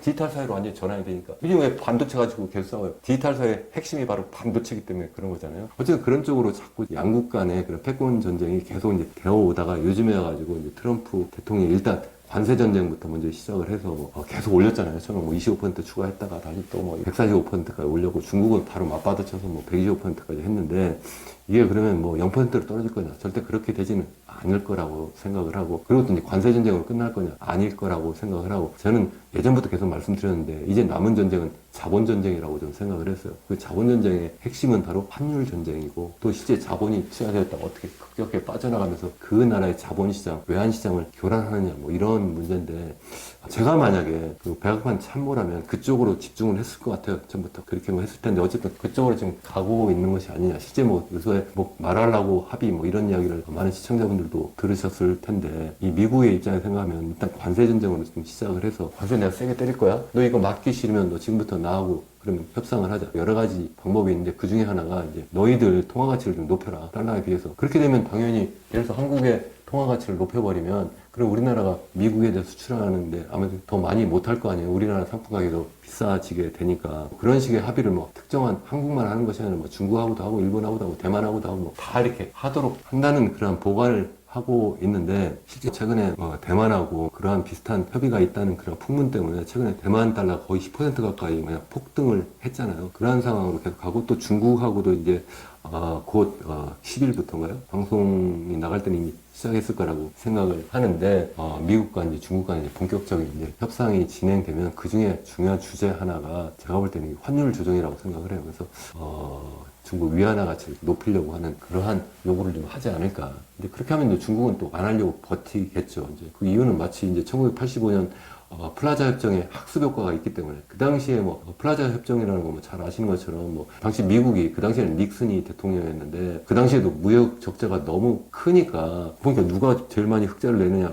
일본하고 구서독이네요. 서독. 그러니까 그 두 나라 불러 이리 와라. 그 플라자 호텔. 그 당시 그게 이제 트럼프 대통령 소유 건물이죠. 그걸로 불렀고, 또 거기만 부르긴 뭐 하니까 거기에 뭐 프랑스하고 뭐 영국도 부르고 이렇게 해야지 불러다가 환율 조정하는 그러한 협상을 해서, 실질적으로 일본 같은 경우에 엔화 가치가 거의 1년 반 만에 2배로 튀어 올랐잖아요. 그러다 보니까 일본이 1억에 10년, 20년, 30년이 돼버렸는데, 그런 상황으로 갈 수도 있지 않을까. 이제 그게 이제 중국에 대해서도 그런 상황으로 가지 않을까. 그러니까 우리 소장님께서는 뭐 중국하고 어떻게 되겠느냐 뭐 이런 질문을 주셨는데, 이게 쉽게 끝날 전쟁이 아니고 앞으로도 계속 될 거다. 이제 그런 말씀을 일단 드리고, 뭐 추가적으로 혹시 질문 주시면 더 말씀드리겠습니다. 예, 그럼 다음 질문으로 넘어가서 그 미중 관세 전쟁에서 중국이 1기 때와는 더 세게 미국에 쉽게 대화에 응하지 않고 버티고 있는데, 여기서 이제 교수님 책 속에 보니까 중국이 결국은 지환이 될 수 없는 5가지 결정적인 이유가 있더라고요. 그거 좀 설명 부탁드리고, 그럼에도 불구하고 미국하고 중국이 지금 이제 관세 전쟁에서 버티고 있는데 이럴 경우에 미국이 그 중국 시장에 자본시장 개방이나는 이제 그런 압력을 만약에 가한다면은 좀 관세 전쟁에서 유리해질 수 있는지 제가 좀 소견이 짧다 보니까 교수님 말씀 부탁드리겠습니다. 일단 요즘 그 여러 논평하시는 분들 말씀 주의 깊게 이제 들어보면 한쪽에서 뭐 중국은 이제 폭망한다 이런 분들도 계시고 한쪽에서는 뭐 중국이 뭐 미국을 압도하고 이길 거다 결국은 너무 미국이 극단적으로. 깨갱하고 이제 예. 꼬리 내릴 거다 이렇게 말씀하시는데 전 두 가지 다 아니라고 생각을 해요. 어느 한쪽이 완전한 패자가 되지는 않을 거고 상대적으로 누가 더 유리하냐 뭐 이렇게 평가를 할 수 있는데 저는 단기적으로는 뭐 미국이 힘들어할 수도 있어요. 미국은 이제 민주주의 국가고 중국은 사회주의 국가니까 미국은 더군다나 이제 소득을 가지고 이제 소비하는 입장에서 이제 중국을 대하는 거고 중국은 반대로 생산자로서 이제 공급하는 입장에서 이렇게 대하는 건데 이 관세를 세게 부과하면 수입하는 상품의 가격이 너무 높아지니까 소비자들이 굉장히 힘들어하고 그러니까 엄청나게 이제 반대 데모도 하고 뭐 이렇게 하지 않겠어요. 그러니까 미국의 입장에서 생각하면 단기적으로 힘들 수도 있지만 장기적으로 생각해보면 미국하고 중국하고의 그 경제 체력을 우리가 생각해보자는 거죠. 지금뿐만 아니라 앞으로도 어떻게 될 것이냐 이렇게 보면 일단 저는 한 나라에서 제일 중요한 게 그 나라의 노동력이라고 생각하거든요. 결국 인간이거든요. 그럼 어떤 인간이 있느냐? 미국은 젊은 인간들이 굉장히 많아요. 거기는 합계 출산율 1.6명이에요. 그러면 교수님 그 중국이 미국을 넘어서려고 하고 있는데 교수님 책에 보면은 그 절대 위기 주식회사 대한민국에서 이렇게 논쟁이 많잖아요. 그런데 중국이 미국을 넘어설 수 없는 5가지 이유가 있는데 설명 부탁드리겠습니다. 네, 단기적으로는 뭐 미국이 굉장히 힘들다. 특히 이제 관세를 부과하면서 외국에서 이제 수입되는 상품, 특히 이제 중국에서 수입되는 상품 가격이 급등하게 되니까 소비자들은 당연히 불만이 많을 거고, 그래서 트럼프 대통령의 지지율도 떨어지고 뭐 이렇게 되니까 민주주의 국가인 이제 미국은 굉장히 이제 힘들 수밖에 없는데 중국은 반대로 이제 사회주의 국가고 더군다나 주로 생산해서 이제 공급하는 입장이니까. 상대적으로 오래 견딜 수 있지 않을까 이렇게 많이 평가를 하는데 더 중장기적으로 보면 미국이 중국보다도 훨씬 더 체질적으로 더 강하고 또 실제 G2라고 하지만 중국이 미국을 추월하기 쉽지 않을까라고 생각을 합니다. 첫 번째 중요한 이유가 어떤 나라든지 간에 결국 인간이 굉장히 중요하다고 생각을 하는데요. 미국이 중국보다 굉장히 젊은 나라예요. 그러니까 합계 출산율이 미국 같은 경우 한 1.6명 정도 되는데 중국은 1.0명밖에 되지 않거든요. 그러니까 미국은 인구가 계속 늘어나고 있고 중국은 줄어들고 있고 또 미국 젊은 인구가 계속 보충되고 있고 중국은 계속 늙은 인구가 자꾸 늘어나고 있는 상황이고 또 그분들을 또 부양해야 되는 그러한 상황으로 계속 가고 있어요. 시간이 가면 갈수록 미국이 중국보다 그런 면에서 유리하다. 더군다나 최고의 인재들이 다 미국으로 몰려들잖아요. 그러니까 제가 지금 최고의 인재를 말씀드린 이유는 일단 인간이 태어나면 그것으로 그냥 충분한 건 아니잖아요. 인간은 다른 자본 설비와 달리 결국 교육을 통해서 질적 수준을 높여야 되잖아요. 그래서 인적 자원을 만드는 거죠. 그걸 만드는데 미국이 중국보다는 훨씬 더 창의적인 인재를 키우는 그러한 시스템을 갖고 있잖아요. 그러니까 전 세계가 다 미국에 가서 교육을 받고 싶어 하고 실질적으로 전 세계 최고의 대학은 다 미국에 다 있잖아요. 그러니까 젊은 인구가 미국에 제일 많고 또 최고의 인재를 많이 키워내고 또 외국에서 그만큼 많이 몰려온다. 그런 말씀을 좀 드릴 수가 있는 거고. 세 번째는 미국은 자본주의 시장 경제고 중국은 사회주의 계획 경제에서 사회주의 시장 경제를 바꿨다고 하지만 아직도 이 국가가 시장을 통제하는 그러한 시스템이란 말이죠. 그러다 보면 아무래도 이제 경제 규모가 더 커지고 막 복잡해지는 그러한 상황에서 미국하고 중국하고 비교해보면 중국의 비효율적인 측면이 더 많고 그러다 보면 결국은 중국이 미국을 이길 수 없는 또 다른 중요한 이유가 되지 않을까 이제 그렇게 생각을 해보고요. 네 번째 말씀을 드리면 그 나라가 갖고 있는 자원이 노동력 가지고 말씀을 드렸는데 그거 말고 그 나라가 먹고 사는 문제가 있잖아요. 일반적인 자연 자원이 굉장히 중요하단 말이에요.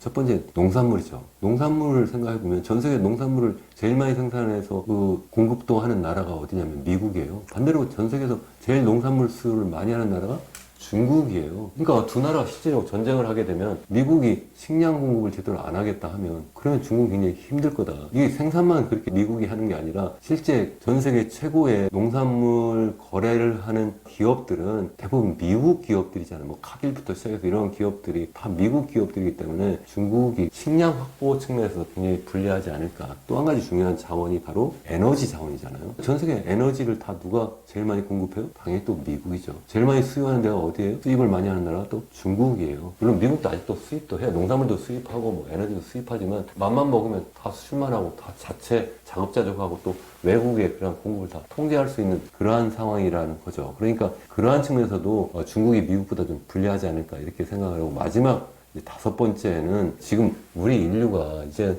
산업사에서 디지털 사회로 넘어가고 있다 이렇게 말씀을 드렸잖아요. 그러면 현재 디지털 사회를 만드는 주역이 어디예요? 다 미국이잖아요. 미국의 기업들, 빅테크, 뭐 매그니피선트 세븐이라고 하는 그런 기업을 포함해서 많은 기업들이 다 지금 미래의 새로운 디지털 기술, 새로운 디지털 상품을 막 만들어내고 있잖아요. 물론 중국이 적극적으로 빨리 따라잡고는 있습니다만 추월하기는 쉽지 않다. 이런 다섯 가지 이유 때문에 이게 단순하게 뭐 관세 때문에 뭐 미국이 힘들고 그러니까 뭐 미국이 깨갱할 거야 이렇게 이야기하는 분도 계시지만 그렇지 않다 이제 말씀을 드리고 싶습니다. 네.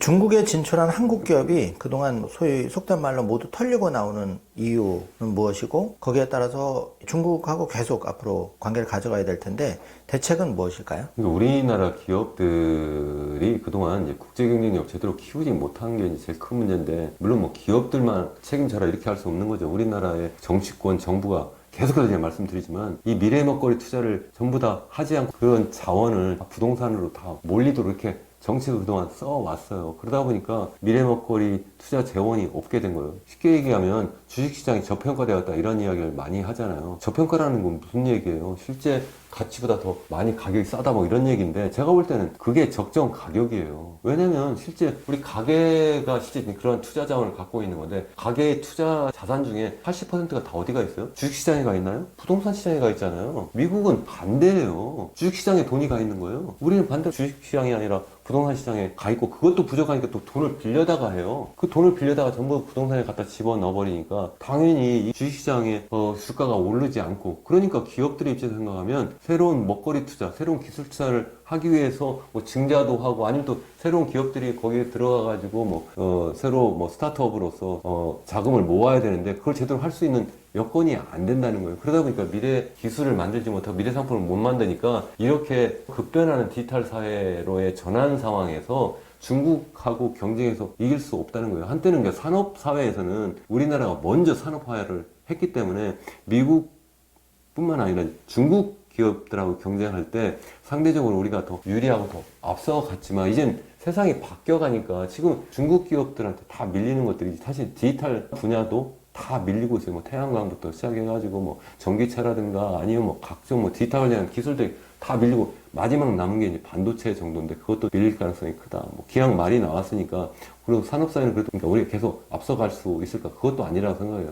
이 중국은 어쩌면 정말 달나라까지 갈 수 있는 기술부터 시작해가지고 아주 단순한 그야말로 막 농산물 생산까지 정말 못하는 게 없잖아요. 다 해요, 다. 우리 경제학자들 이제 국제 무역 이론할 때 뭐 비교 우위 뭐 이렇게 이야기하는데 중국하고 우리나라하고 이렇게 무역할 때는 비교 우위론이 전 필요 없는 것 같아요. 그냥 걔네들이 다 해버리는 거예요, 그냥. 다 해도 돼요. 근데 어떻게 이걸 수출할 수 있을까? 제가 지난해에 중국에 출장을 갔었는데 거기에서 뭐 중국 경제 그리고 한국 경제에 대한 상황을 이제 설명을 하고 뭐 그런 상황에서 뭐 중국 학자들하고 많이 토론하면서 뭐 이런 비슷한 얘기도 했었고 또 그 당시에 이제 코트라 이제 중국 본부장하고도 토론을 하고 있었는데 그때 그분이 이야기하시더라고요. 이제는 중국에 와 있는 그 한국 기업들뿐만 아니라 한국에 있는 우리 한국 기업들이 중국하고 경쟁해서 이길 수 있는 게 이제 없다 이제. 그나마 반도체 하나 남았는데 이것도 몇 년 남지 않았다 이런 말씀을 하시는데 그게 앞으로 바뀔 거냐 바뀌지 못할 것 같다. 그러니까 뭐 어떻게 그러면 이걸 회복시킬 거냐. 정말 근본적인 문제로 다시 또 돌아갈 수밖에 없는데 정말 쉽지 않은 문제다. 제가 볼 때 이미 중국한테는 완전 추월당했다. 그러면 남은 나라가 어디가 있을까? 그래서 또 한 번 다시 우리나라 절대 위기 상황이 아니냐 이제 그런 걱정까지 또 하게 되는 거죠. 그러니까 교수님이 책에서도 말씀하신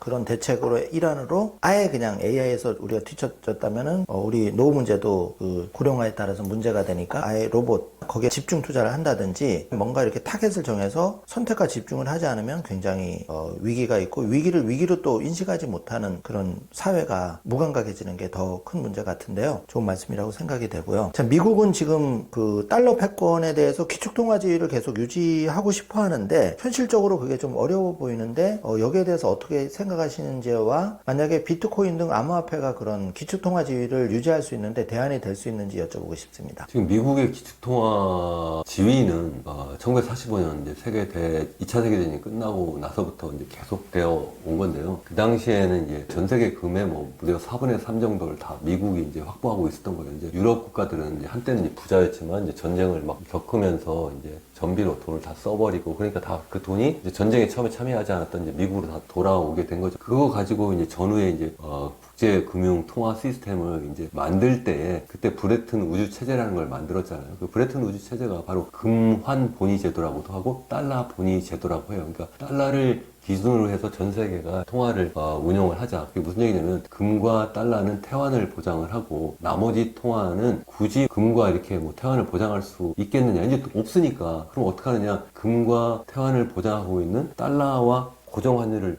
유지하자 뭐 이렇게 처음에 했던 거예요. 그러니까 당연히 미국 달러화가 이제 기축통화가 됐던 거고, 그 뒤에 1971년 되면 금과 달러화의 회환 보장을 이제 중단해버리는 그런 선언을 이제 당시 미국 닉슨 대통령이 하게 되잖아요. 그러니까 당시에도 미국의 그런 달러 패권은 끝났다 이렇게 했는데 사실 끝난 게 아니었어요. 그 뒤에 이제 실제로 완전히 공식적으로 이제 퇴환이 이제 끝난 것이 이제 73년이었는데, 그러한 사이에 이제 미국이 무엇을 했느냐면 미국 달러화를 전 세계가 많이 쓰게만 하면 되겠다 이렇게 생각해서 사우디아라비아로 달려가서 너희들 우리가 안보를 보장을 해줄 테니 그 대신 이 원유를 해외에 수출할 때 그 결제를 전부 다 달러로 해라 달러, 그렇게 협약을 맺은 거예요. 공식적으로 발표된 건 없지만 어쨌든 그렇게 다 알려져 있어요. 그러다 보니까 달러화가 자연스럽게 닉슨 대통령이 금과 달러화의 태환 보장을 이제 중단한 상황에서 또 브레튼 우드 체제가 사실 절반 정도 무너진 상황에서도 계속 달러 패권이 유지가 된 거예요. 그러다가 지금까지 왔는데 이제 와 보니까 다시 또 한 번 위기 상황으로 온 거예요. 이제 미국의 입장에서 보면 중국이라는 나라가 지금 패권 경쟁을 지금 하고 있고, 그래서 달러의 지위를 잡고 도전하고 있잖아요. 그러니까 혼자 하기 힘드니까 브릭스라고 해가지고 거기에 이제 브라질이라든가 뭐 아니면 러시아라든가 이런 나라들과 같이 해서 자기들만의 그런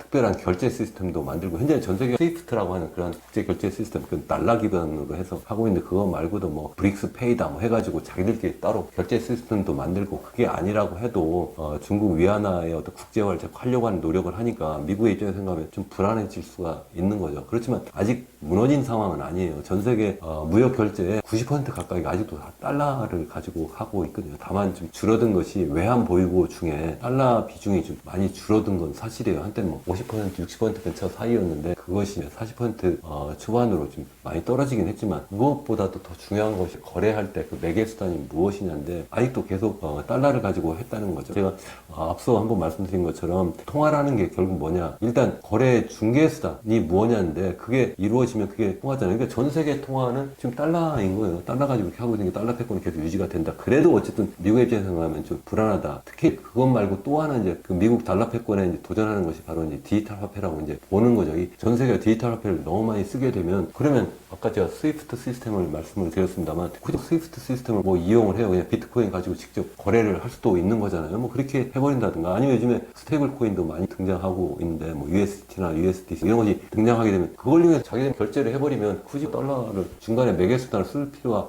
없게 되니까, 그러니까 미국의 입장에서 생각하면 이걸 어떻게 할 거냐, 이걸 다 중지를 시킬 거냐, 중지가 불가능한 거죠. 그러니까 그렇다면 적극적으로 이걸 활용을 하자. 그래서 그게 바로 뭐냐면 미국의 트럼프 대통령 입장에서 생각하면, 그래 우리 미국이 이 암호화폐의 수도가 되겠어, 내가 암호화폐 대통령이 되겠어. 그것도 부족하니까 내가 미국이 이 비트코인과 같은 이러한 특별한 암호화폐는 아예 전략자산으로 내가 모으겠어. 지금 이렇게 선언을 하고 있는 상황이에요. 이렇게 돼버리는 게 무슨 의미가 있겠느냐는 건데, 한때 이 달러가 패권을 유지할 수 있었던 중요한 이유가 금과 달러와의 태환을 보장했기 때문에, 미국이 금을 그만큼 많이 갖고 있기 때문에 그런 거예요. 지금도 전 세계에서 제일 금을 많이 보유하고는 있지만 그 당시보다는 그 비중이 많이 좀 떨어져 있는 상태인데, 이런 때에 금을 대체할 수 있는 그런 디지털 화폐, 특히 비트코인 같은 것을 많이 모으게 되면 나름대로 그게 마치 예전에 그 금이 이 달러화의 어떤 패권을 유지하는 데 도움이 된 것처럼 그러한 역할을 할 수도 있지 않을까. 마치 이제 비트코인을 디지털 화폐라, 디지털 골드라고 이야기하는 것처럼 그렇게 할 수도 있지 않을까. 더군다나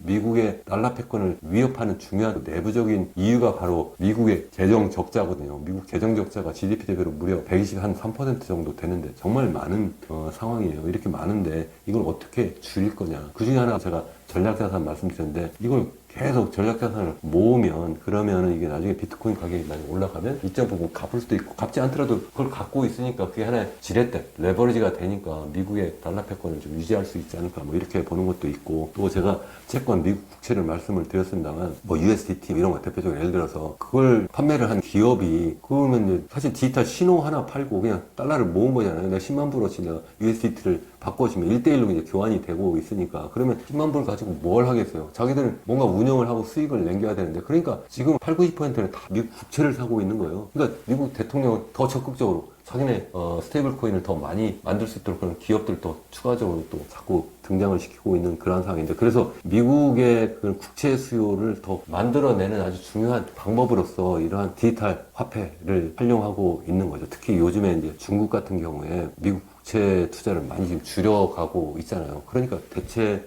투자자가 좀 필요한데 마침 딱 보니까 이 디지털 화폐들 이제 이렇게 보고 있는 거죠. 그래서 이 미국 달러 패권을 유지하는 중요한 방법 중에 하나 이거다. 그래서 제가 하나 더 말씀을 드리면 중국은 반대로 금을 모으고 있는데 미국은 이러한 디지털 골드를 모으고 있는 거예요. 저쪽은 아날로그 골드를 모으고 이쪽은 디지털 골드를 모으고 있는데 나름대로 이게 지금 경쟁을 하고 있는데 지금은 뭐 전 세계 그 금과 전 세계 비트코인 자산 총액을 보면 금이 더 많지만 앞으로 뭐 10년 후에 보면 어쩌면 뒤바뀔 수도 있지 않을까 저는 조심스럽게 생각을 해봅니다. 네, 교수님 그 최근에 그 환율이 1,450원까지 갔다가 이제 1,400원 아래로 떨어졌는데 관세 전쟁 여파가 있는 건지 왜 환율이 갑자기 떨어졌는지 이유를 좀 여쭤보고 싶고 만약에 환율이 결국은 달러가 약세로 간다면은 재테크 수단으로서 인플레이션 해치할 수 있는 게 교수님 책에 보면은 그 미국의 달러가 예전에는 그 재테크 수단으로 되었다고 했는데 이게 뭐 테더라든지 스테이블 코인, 암호화폐 쪽으로도 미국 빅테크 M7 주식과 함께 투자의 대안이 될 수 있는지 그게 궁금합니다.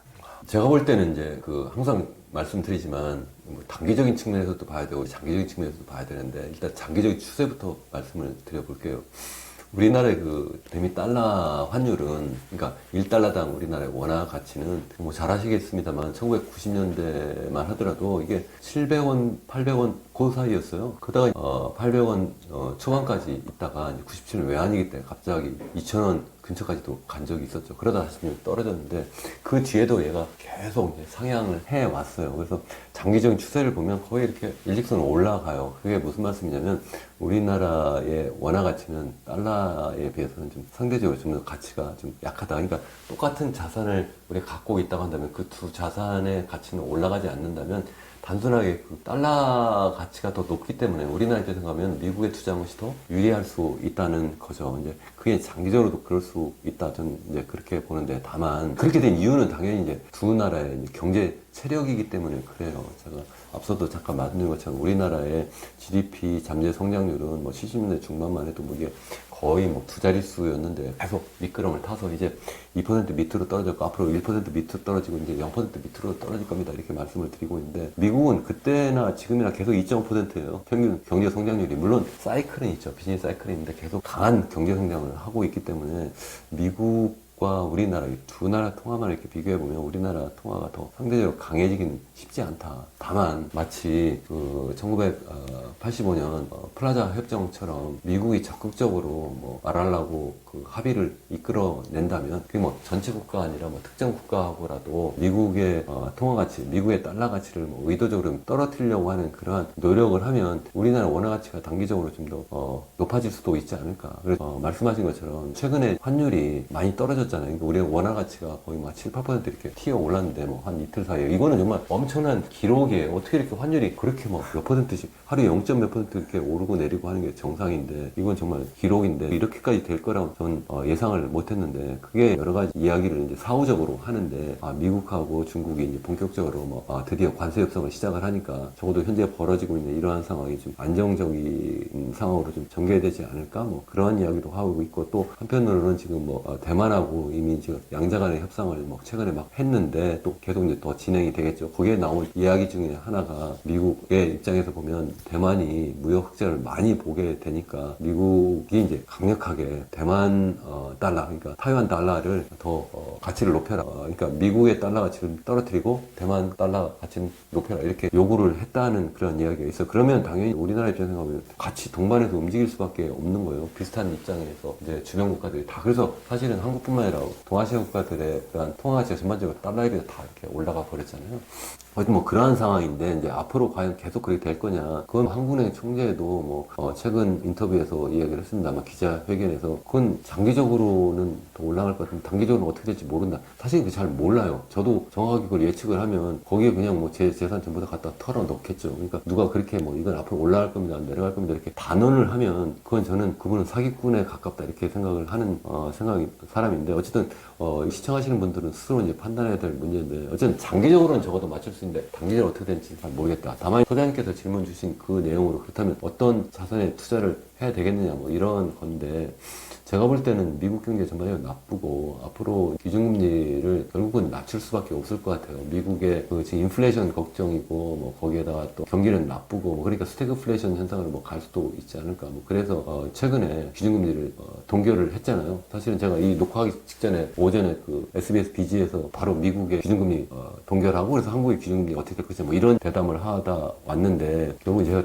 드리는 말씀은 단기적으로는 이러한 스태그플레이션 걱정을 할 수도 있지만 이게 상황이 계속 전개가 되면 미국뿐만 아니라 전 세계가 경기 침체가 좀 심각한 상황으로 되게 되고 그러면 인플레이션 걱정이 아니라 디플레이션 걱정할 수도 있다. 마치 1929년 세계 대공황이 터진 것 같은 그런 상황으로 갈 수도 있다 전 생각을 해요. 그 뭐 저뿐만 아니라 이미 지난해 라가르드 그 ECB 총재도 그런 이야기를 한 적도 있었고 뭐 그러니까 전반적으로 경기가 다 나쁜 상황으로 계속 가고 그러면 그렇게 나쁜 상황에서 일단 관세율을 높여가지고 일단 한번 물가가 올라가지만 그 다음에 계속 올라간다는 뜻은 아니잖아요. 그러니까 도리어 경기가 나쁘면 인플레이션이 아니라 디플레이션을 걱정하는 상황이 될 수도 있지 않을까. 특히 중국 같은 경우 이미 디플레이션을 지금 진입해 있는 그러한 상황인데 미국의 입장에서 생각하면 기준금리를 결국은 낮출 수밖에 없을 거고 기준금리를 낮추게 되면 결국 채권 투자가 더 유리하지 않을까 뭐 그런 생각도 좀 해봐요. 다만 이제 주식 가격은 그럼 어떻게 되겠느냐.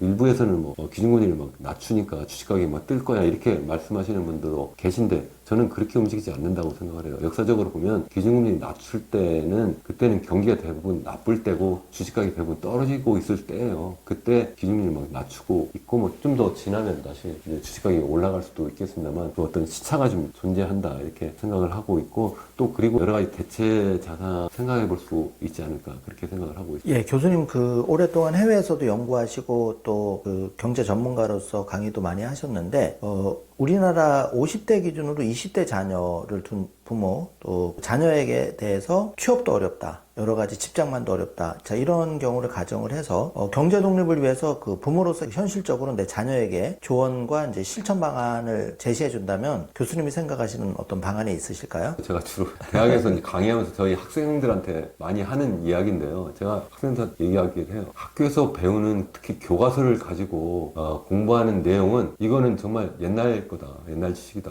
그거 가지고 학점을 잘 받아봤자 나중에 여러분들 100세 인생 사는데 별 도움이 안 될 거다. 그럼 대학에서 뭘 배워야 되느냐, 어떤 능력을 키워야 되느냐, 스스로 공부하는 능력을 키워야 되고, 스스로 창의적인 생각, 남과 다른 생각을 할 수 있는 능력을 키워야 된다는 게 제가 첫 번째, 항상 제가 강조하는 게. 그래서 제가 이번 학기에 거시경제학을 강의하고 있습니다만, 거시경제학 강의하면서 교과서도 없어요. 교수 입장에서 제일 쉬운 건 뭐냐면, 교과서 하나 정해가지고, 그리고 그 교과서 출판한 그곳에서 아예 PPT 자료까지 보내줘요. 그대로 그냥 강의하면 제일 편해요. 그렇게 안 해요, 저는. 아예 그냥 제가 생각할 때 정말 쉽고 재밌고 정말 쓸모있는 아주 기본적인 거시경제 이론에다가 그리고 세상 돌아가는 여러 가지 데이터 가르쳐주고 그러면서 스스로 또 판단하게 해요. 또 뿐만 아니라 제 유튜브 채널 이현우 교수의 경제포럼에서도 제가 살아있는 거시경제 코너를 아예 만들었어요. 그래서 그렇게 아예 교과서 없이 그러면서 세상 돌아가는 그러한 이야기를 좀 풀어나가려고 하는데 제가 장황하게 말씀을 드렸습니다만 그냥 일반적으로 예전에 공부하던 방식으로 하면 안 된다는 거예요. 그거는 초중 고등학교 그 과정에서 또 어떤 특정 대학 가가지고 거기서 졸업장만 받으면 잘 되는 세상이 지났을 뿐만 아니라 대학에 지나간 다음에도 거기서 그냥 학점만 잘 받아가지고 달달달 외우는 그러한 수업들만 쫓아다니면서 그래야 학점 잘 받아가지고 그거 가지고 취업해서 세상 편하게 잘 먹고 잘 살 거다. 저는 불가능한 세상이라고 생각을 해요. 그래서 창의적인 생각에서 스스로 남과 다른 그 무엇을 만들어야 되는 것이 첫 번째고 두 번째는 그것도 쉽지 않아요, 사실은. 그래도 그러한 인재를 아마 여러 기업에서도 더 찾을 거고. 왜냐면 세상이 디지털 세상으로 바뀌니까 옛날에 하던 말만 잘 듣는 그러한 사람이 이제 더 이상 필요가 없는 거예요. 그러니까 예를 들어서 한때 일본이 우리나라 잘 나갔잖아요. 거기는 왜 그래요? 시키는 대로 말 잘 들으니까 그냥 뭐 하나 틀림 없이 그냥 나사 조이라면 그대로 꼼꼼하게 조이니까 산업사회에서는 일본이 우리나라를 추월할 수밖에 없었던 상황이고 이제 디지털 세상이 되니까 그게 아니라 정말 남과 다른 사고를 할 수 있는 그런 인재가 필요한데 우리나라 사람들이 그래도 비교적 그러한 인재들을 많이 우리가 만들어내고 있지 않은가 이렇게 생각하는데, 다만 교육 시스템에서 다 망가뜨려 버리는 거죠. 정말 천재로 태어났는데 나중에 보니까 이 아이들을 그냥 바보로 만드는 그런 교육 시스템을 하는데, 그래서 사실 대학에 왔어도 제가 이런 이야기를 해도 잘 안 먹혀 들어가요. 아이들이 너무 오랫동안 거기에 주눅이 들어가지고 하다못해 질문도 잘 안 해요. 질문하면 무슨 크게 문제가 될 줄 알고. 그래서 첫 번째는 어쨌든 창의적인 생각을 할 수 있고 남과다른 생각을 할 수 있는 그런 능력을 키우는 게 너무 중요하고, 두 번째는 앞서 잠깐 말씀을 드렸습니다만 앞으로 디지털 세상에서는 정말 우리의 일자리가 없을 거예요. 옛날에는 평생 직장이라는 말이 있었다가 얼마 전까지 평생 직업은 있을 수 있다 이랬잖아요.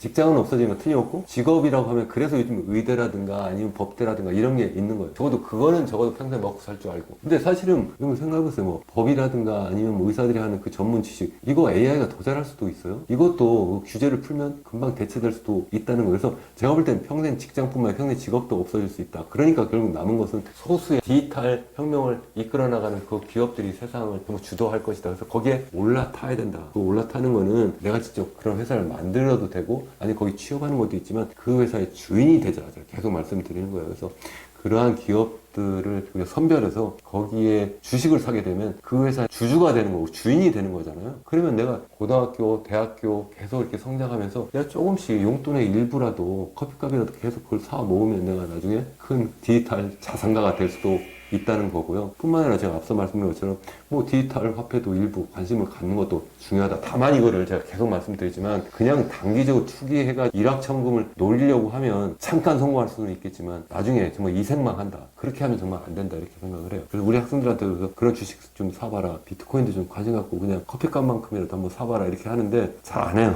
일부 하는데 제가 오늘 이렇게 말씀드려도 일부 시청자분들은 실천하시겠지만 대부분 안 하실 겁니다. 어쨌든 그래도 잘 납득이 안 가면 여러분 스스로 공부를 많이 해야 된다 생각을 합니다. 그러니까 우리가 그 봄에 씨앗을 뿌리듯이 사실 요즘은 교수님 말씀하신처럼 그런 M7 주식이나 그 비트코인 같은 경우에도 단돈 10,000원으로도 커피 한 잔 값으로도 투자하는 시스템은 다 열려져 있기 때문에 조금 발품을 팔면 또 공부도 하면서 자기가 투자 경험을 쌓는다면 그 소자본으로도 값진 경험을 얻을 수 있으리라고 생각이 됩니다. 자, 절대 위기 주식회사 대한민국 책을 집필하신 동기와 교수님 책에서 강조하고 싶은 부분은 무엇인지요? 제가 이제 저의 그 유튜브 채널 이현웅 교수의 경제 포럼을 지난해 2월에 시작을 했어요. 근데 시작하면서 무슨 말씀을 드렸냐면 세상이 지금 바뀌고 있습니다. 크게 4가지 뉴 노멀로 지금 바뀌고 있습니다. 그렇기 때문에 우리가 어떻게 살아남아야 되는지에 대한 말씀으로 시리즈로 한번 말씀드린 바가 있고요. 또 하나는 우리나라가 정말 절대 위기 상황입니다. 그게 아까 말씀드린 것처럼 인구 고령화부터 시작해가지고 너무 부동산에 몰빵한다든가 미래 먹거리 투자를 안 한다든가 아니면 우리 미래 인재를 제대로 키워나가지 않는 그러한 문제 때문에 우리나라 굉장히 어려운 상황입니다. 이런 것을 시리즈로 말씀드리고 또 계속 여러 가지 이슈가 있을 때마다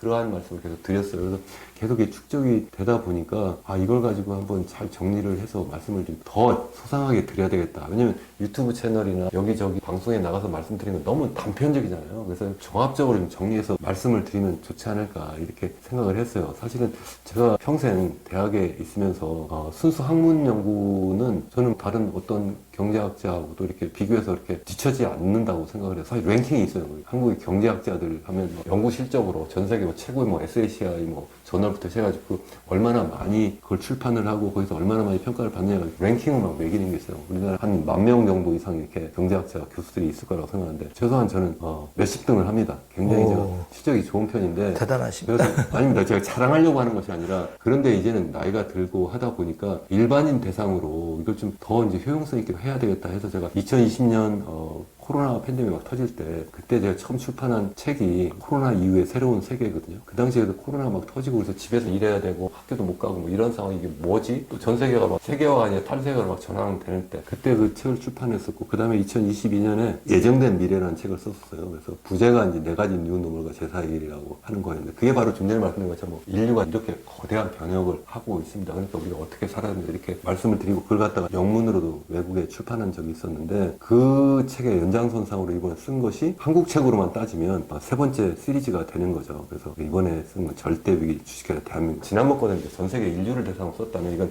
한국만 대상으로 한국이 특별히 굉장히 어렵습니다. 그러니까 정말 우리 잘해야 됩니다. 그런 말씀을 좀 드리는 거고 그래서 기왕이면 제가 책을 꼭 홍보하는 것처럼 들릴까봐 좀 약간 조심스럽긴 한데 기왕이면 책 좀 읽어봐 주시면 좋을 것 같아요. 꼭 제 책이 아니래도 좀 너무 그냥 단편적인 이야기만 이렇게 듣고 투자를 해도 너무 쉽게 투자를 하는 것 같아요. 어떻게 하냐면 그냥 이런저런 방송 들으면서 아 이거 좋대더라 그걸 덜컹 사버리는 거예요. 그렇게 하면 안 된다는 거예요.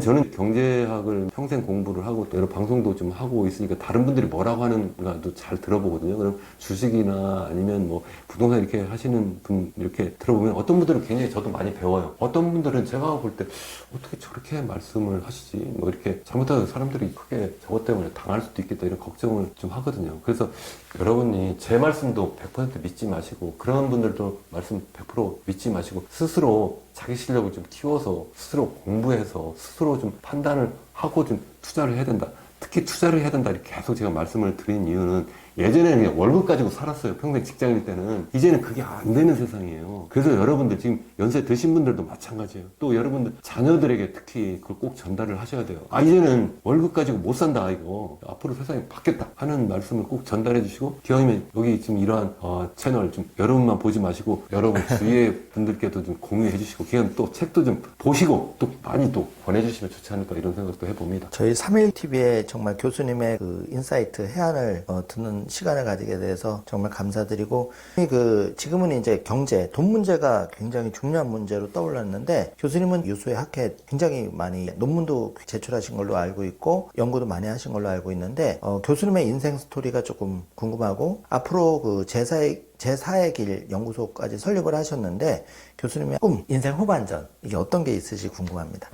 제일 어쩌면 중요한 질문을 마지막에 이렇게 남겨놓으셨는데 사실 저는 뭐 엄청나게 수재라든가 천재라고 한 번도 생각을 해보지 못했어요. 특히 이제 한국에서 공부할 때, 뭐 초중고 대학 다닐 때만 해도 저는 그냥 아주 평범한 그런 아이였어요. 아니 평범하다기보다는 공부를 그렇게 특히 즐기지 않았어요. 그 당시에도 저는 뭐 학교에서 뭐 이렇게 막 달달 외우게 시키는 게 전 너무 힘들었어요. 그래도 뭐 그 당시에 뭐 취업이 잘 되니까 뭐 취직을 했다가 그 당시에 제가 삼성그룹에 취업을 할 뻔했어요. 무슨 말씀이냐면 제가 이제 그 면접까지 다 했는데요. 신체 검사를 했는데 재검 통지가 온 거예요. 나중에 그래서 제가 이제 고향이 대전인데 대전에 저희 아버님하고 같이 이제 검사를 하러 가보니까 폐결핵인 거예요. 그러니까 당연히 나중에 이제 재검을 받았는데도 당연히 폐결핵으로 해서 이제 떨어지게 되고 그러니까 당연히 이제 더 이상 취업을 할 수가 없는 상황이 된 거죠. 그래서 최소한 6개월 이상 약을 먹어야 된다. 그래서 이제 보건소 약을 먹으면서 혼자 공부를 했는데 그래서 그 당시에 내가 너무 그동안 놀았구나. 사실 군대 갔다 온 뒤로는 제가 뭐 장학금도 받고 열심히 공부를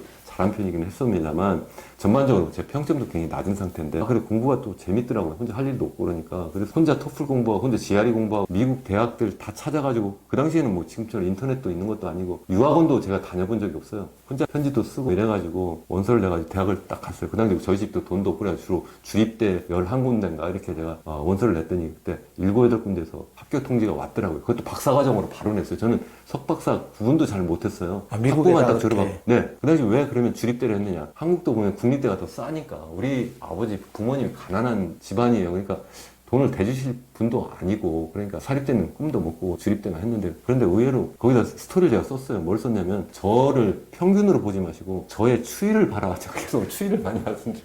이게 1, 2학년 때는 보니까 뭐 보면 경제학 원론이 제가 D예요. D. 회계학 원리가 F였어요. 근데 3학년 군대 갔다 오고 와서 전부 다 올 A를 받고 뭐 이러니까 이 추이를 보니까 괜찮다. 그건 이제 거기에 대한 토플, GRE 성적도 괜찮고 하니까 그래서 아마 학교 통지가 왔는데 어쨌든 여차저차 해가지고 이제 대학을 딱 갔는데 박사과정을 딱 가니까 거기에 보니까 대부분 뭐 우리나라에서 정말 공부 잘하던 사람들 뭐 석사까지 하고 이런 온 친구들 한국인도 있고 뭐 거기 그런 친구도 있는데 거기서도 저를 굉장히 이상한 친구를 이렇게 보더라고요. 봤는데 저를 가르친 교수님들 다 대부분 저를 좋아하는 거예요. 왜냐면 저는 한국에서 외우는 걸 못했는데 거기는 거의 외울 만한 그런 공부가 아닌 거예요. 위로 올라갈수록 공부는 뭐냐면 남과 다른 생각을 해가지고 그걸 얼마나 논리적으로 쓰느냐가 중요해요. 우리나라 암기 잘하면 천재라고 생각하는데 거기는 그게 아니라 남과 다른 생각하는 사람이 천재고요. 그 다음에 그걸 논리적으로 풀어나가는 게 학자거든요. 그래서 그런 거는 제가 적성에 잘 맞더라고요. 그 당시에 우리나라의 KS 마크라고 하는 그런 친구들은 중간에 박사과정 하다가 그냥 포기하고 이런 친구들도 있었는데 저는 4년 만에 어쨌든 박사학위 받고 우리 지도 교수님 저를 굉장히 또 좋아하고 어쨌든 몇 가지 왔고 돌아와서도 저는 한국이 적응이 잘 안 돼가지고 외국에 주로 논문도 보내고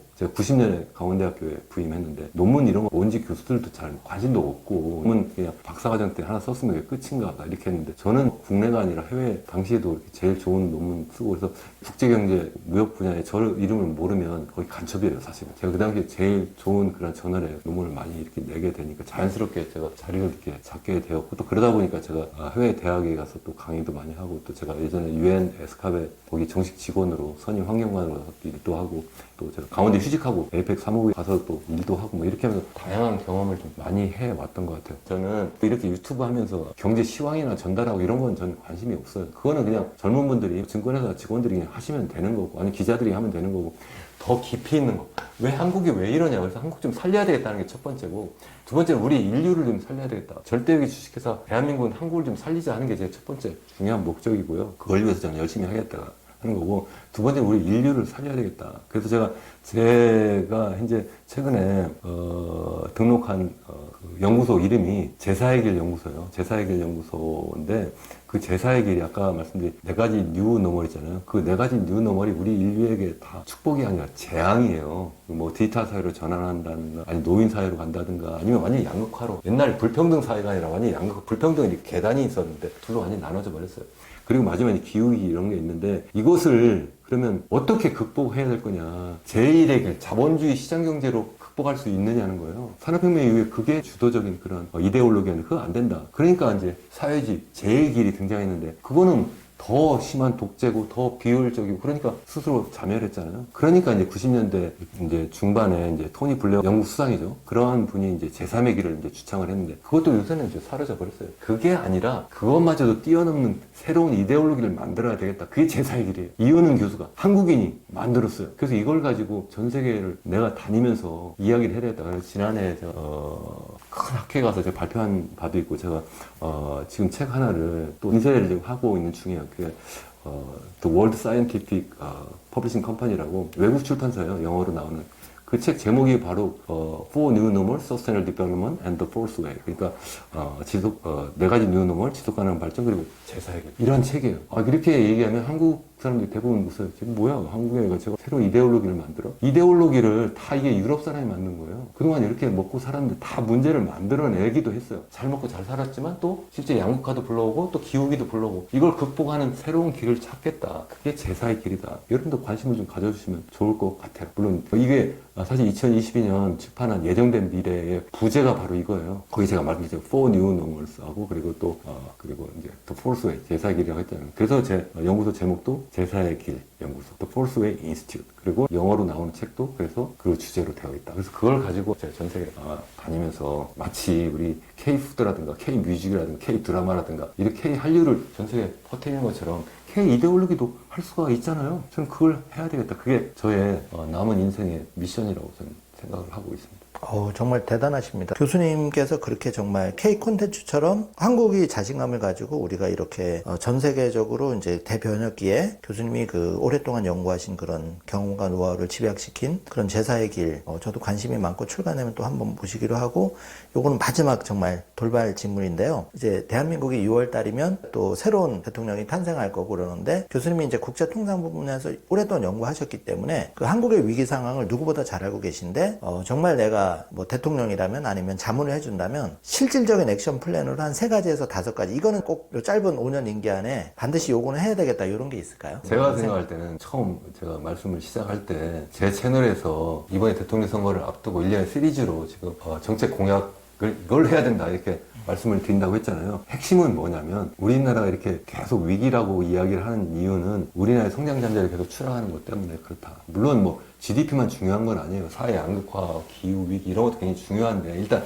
얘가 핵심이니까 그 이야기를 일단 말씀을 드리는 거고 그 원인이 인구 고령화에 거기에다가 완전히 시멘트 부어가지고 부채를 막 주도해가지고 그거 가지고 경제 성장을 했고 그리고 마지막 암기 위주, 학벌 위주의 교육을 했다. 이 3가지를 뜯어 고치자는 거예요. 저는. 그래서 출산율을 높여야 된다. 이게 단순하게 무슨 뭐 여성 노동 참가율만 높이고 뭐 아니면 노인 일자리 만들어주고 그리고 외국인 노동자 불러와서 될 문제가 아니라는 거예요. 그래서 그 핵심적인 문제 세 가지 질문 잘 주셨는데 그 세 가지가 첫 번째는 우리 이 합계 출산율을 어떻게 높일 거냐. 제가 구체적인 답도 다 제시를 하고 있어요. 제 책에 다 써 있어요, 사실은. 그 두 번째, 어떻게 하면 이러한 그 시멘트 주도 경제, 부채 주도 경제를 어떻게 미래 먹거리 주도 경제로 바꿀 거냐. 세 번째로 암기 위주의 반복 주입식 교육을 어떻게 정말 창의적인 인재를 키우는, 그래서 전 세계 최고의 대학을 만들어내는 그러한 교육을 바꿀 거냐. 이 세 가지를 해야 된다 이렇게 생각을 합니다. 그 구체적인 답은 여기서 다 못하니까 네, 정말 책을 꼭 읽어보시면 좋겠습니다. 오죽하면은 그 테슬라의 일론 머스크 CEO조차도 교수님 방금 말씀하신 한국의 출산율 문제를 정말 이대로 가면 한국이 3분의 1까지도 인구가 쪼그라들 수 있고, 그러면 사실은 뭐 국민연금이든 뭐든 어떤 것도 대안이 없는 그런 암울한 세상을 이 테슬라 일론 머스크 CEO조차도 얘기한 바가 있고, 또 뭐 해외 유튜버는 한국은 정말 그 돌이킬 방법이 없다, 충격적인 유튜브 제목까지 나왔는데 교수님의 오늘 귀한 말씀이 큰 울림을 주는 것 같습니다.